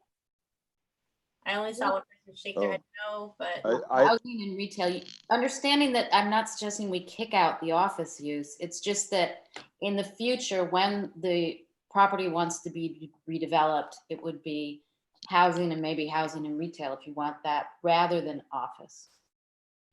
I'm not against that. I think that'd be a great location for office, for For housing. for housing, yes. Yeah. I'm not sure exactly how that dance would work, but if that dance is feasible to eventually sunset that and make that all housing, I think that would be a good thing. I like that idea. So how are we going to do it? Are we going to restrict the redevelopment of the site and putting extra housing on existing parking until they decide to get rid of the office? I think that Doria is just suggesting if ever somebody were to purchase it or the current owner were to say, hey, I want to switch to something else, that they could switch to housing. They could keep what they have, or they could switch to all housing and retail, I think is what Doria is. But can they add the housing without taking down the office? That would depend on the perspective of the developer. I mean, and also what they propose. So it depends. Because if I would be developer, that's what I would propose, first of all, right? So are we going to allow that? You could say that you don't want to allow that, or you do want to allow that. I don't know that. I am saying that if I would be a developer, this is what I would like to do, add residential without taking down the office since it's existing, right? Would we allow that? What do folks think? What do you think? I think I would like to allow that. Okay. Gail? Yeah, I support allowing the existing square footage for office, even if it's reconfigured, to be added and to have residential added to it. In fact, I believe this is similar to what the current property owner has talked about. So I think it makes sense to allow for both. It also depends how much housing is developed on the rest of the properties. So again, I always have caveats, depends on what happens to some of the other parcels. Okay, I'm gonna move us on to, Tim, do you have your hand up still, or is it just raising it when I asked for earlier? My bad, sorry. No, it's okay, I just didn't want to miss you. And then we'll go to our, I think it's our last question. Is it our last question? Yes. No, I think there's two more. We're not gonna get to those. We can't keep. You better hurry because I'm out of time myself. Yeah, me too. I think we're gonna have to call this meeting, unfortunately. We got almost to most of the questions, and the last two, at least I think we have talked about in some iteration actually in this group. So yeah, we're gonna have to close the meeting. I did not see any hands go up from the members of the public who were here earlier for wanting to speak. So if I'm assuming there's still no public comment, if there is any public comment, again. Quiet. Sorry.